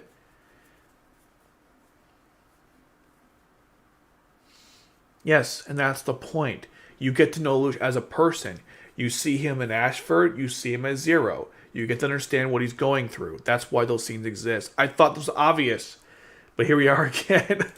We're going in circles. Sometimes he does, and sometimes he does not. The stream is long. Oh my god. I know. I was supposed to edit a while ago. Warrior review. I should join the debate team. What kind of debate would that be? Maybe, I don't know. But I'm just saying he wants Aqua to die. That's for sure true. Kato says Light is guilty of killing his comrades, something that Lucius is also guilty of. Oh yeah, Lucius did kill his comrades, but not like his main, the core of the Black Knights, but he does kill them like in the Zero Requiem, and technically he killed jail members. Who else did he kill? I'm trying to think. His own comrades. I don't think he killed anyone else that I'm aware of. Yeah, I'm not sure about that. We already saw her buoy. We don't need to see her butt. I'm just saying, if you wanted to see it, they gave it to you. Thank you. I don't care if it's transformative or not. The reactions themselves are not warranted, that crap. It's called Let's React. Please don't watch their stuff. Who cares about Let's React? I don't mind anything it brings Code Geass more prominence, back in relevancy. It could be more Code Geass content. Cheap, yes, but good for a 15-year-old show. But I'll get that in a second. I'm worried about one thing here. Have you seen the video where Clyde exposed? Oh my god, again, I'm not going through that again. Okay. I said early on in this video a little bit of a gatekeeping response. I'm going to go back to that one more time, which is that it's okay if you want to, like, Code Geass's popularity has caused a lot of people to watch the show who I don't think should. And so when they do, they get bad takes. And so you get a bunch of people in there who don't know what they're talking about. And so it kind of ruins the show. Like, when I see people watch this stuff, it doesn't make me feel... It makes me hate the show more. Or, I don't hate the show, but it makes me want to hate the show and people just don't get it. It's so depressing. These people are just taking something I really enjoy and they're just repurposing it for views. And the most... I feel like the most what did someone say? Transformative way possible. That's why I hate these content. Sure, it makes Code Geass more popular, but understand that they're only watching it because it's popular. They're not like trying to bring it out of obscurity. They're only interested because it's popular. These people would never watch Eureka 7, which has some things better than Code Geass when it comes to its story design. You don't see that, right? You wouldn't see someone watching Eureka 7 because Eureka 7 is not popular. Or Gungrave. No one would watch that show either because it's not popular. I'm sure there's like one random, schmuck. But generally speaking, people don't do that. That's the problem. They're not watching it because they generally care about the show. They're watching because of the views. They literally had a contest where it was like, which video got the most views is what we would end up doing our show after Death Note. So you put that in consideration. They're not watching Code Geass because they care about it. They're not watching because they appreciate the show, the themes. They're watching it for views. That is it. They made that very clear. Yet people don't give a crap. Like, we can't wait for you to watch it. We want to hear your perspective. What perspective? Oh, there's dead people. All this happens. All that happens. And then this happens. Like, doesn't bring any problems at all. Relevancy, it always had relevancy. The people are jumping on it because of relevancy. You make it seem like, I'll stop attacking you personally, but the comment implies almost that the show wasn't relevant and they're making it relevant, when in reality, no, they literally are capitalizing on its relevancy. It's not the other way around. That's the problem. Okay, I'll stop addressing this.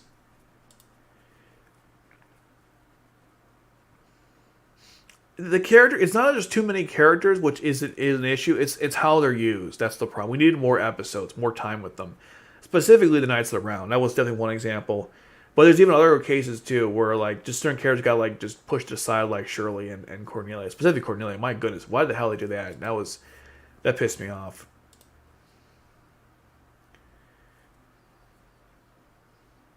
Yeah, but most people don't really appreciate it. That's the problem. But yes, that's true.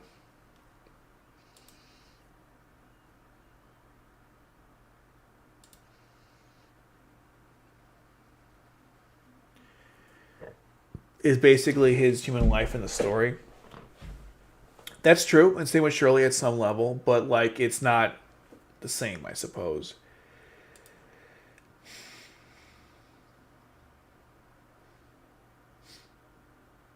The slime anime? You mean like I got regenerated as a slime? I don't know. I've never seen that. I have no interest. I don't like the only set guys I watch at all at this point, or old ones. So 12 Kingdoms, Fashugi Yugi. What's the other one I really liked? What is it called? It's the one with that mech anime. It's not. It's barely a mech anime. I forgot the name of it. It was pretty good too. Older is that guy. Well, here's the thing. If you didn't want to use Shirley or Cornelia at all, then yeah, kill them off in the first season. That's fine with me. Lelouch should have killed her in stage 13. He should have just killed her. He said he was going to, or he thought, but he should just kill her off and be done with it. With Cornelia, yeah, she should have died after Lelouch, after Dalton threw the spear into the Nightmare Frame. That should have been the end of her. So I would have done that. Just kill them both off. Now, if you don't want to kill them off and use them, here's what you do instead. Cornelia replaces Valletta, and this will be a podcast I'll do in the future. But Cornelia is going to replace Valletta in the OSI. Because Valletta being there, I didn't understand why exactly. Cornelia makes way more sense. Why? Because she has motive. What's her motive? It's pretty straightforward. C2 gave Lelouch Geass power. That Geass power was used on Yuffie. Therefore, if you want to get revenge on what Lelouch did, you should go after C2. The OSI is going after C2. So the goals align together. That would have been kind of cool. That would have made sense. Plus, you could have Cornelia and Charles actually have some dialogue together. She never talks to her dad once on screen. How the hell does that happen? But that's just, that's just me.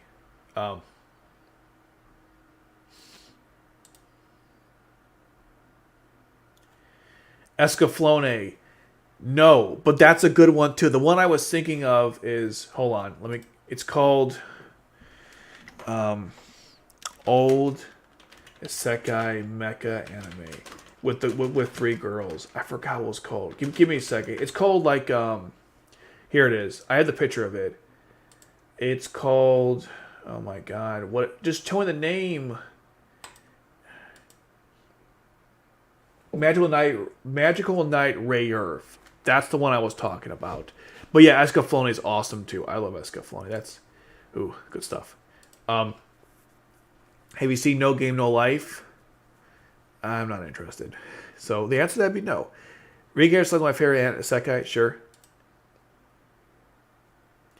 Dude, I literally, if you don't give them a chance, they're now watching. I watched their episode of Code Geass. I'll do it in a future episode if you want. I'll go through their entire videos things. It's not good.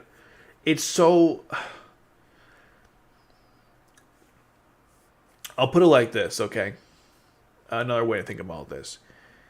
When I watch a video on YouTube, whatever the reason is,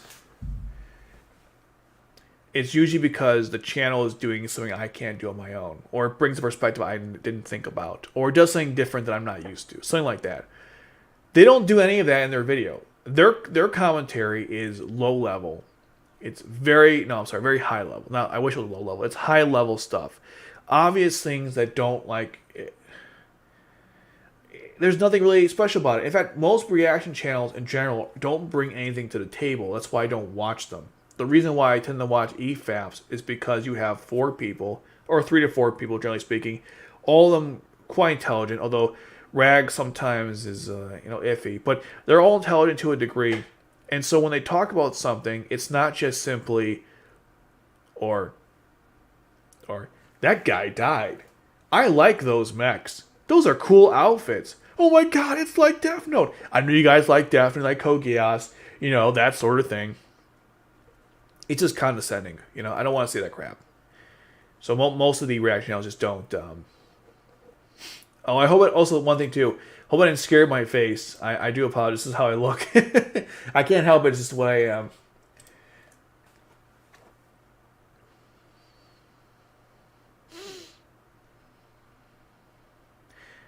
I don't know. I feel like that depends who gets exposed to it. I feel like there's a you get a what's it called? A 2-sided thing to that. Yes, more people get exposed to it, but you get more DX stuff. Think about why DX made this video in the first place. Just keep that in mind. No Game No Life is a popular isekai, and I think it revived the genre because of how things are on the real world. I mean, I could always check it out. I don't know. I'm just not.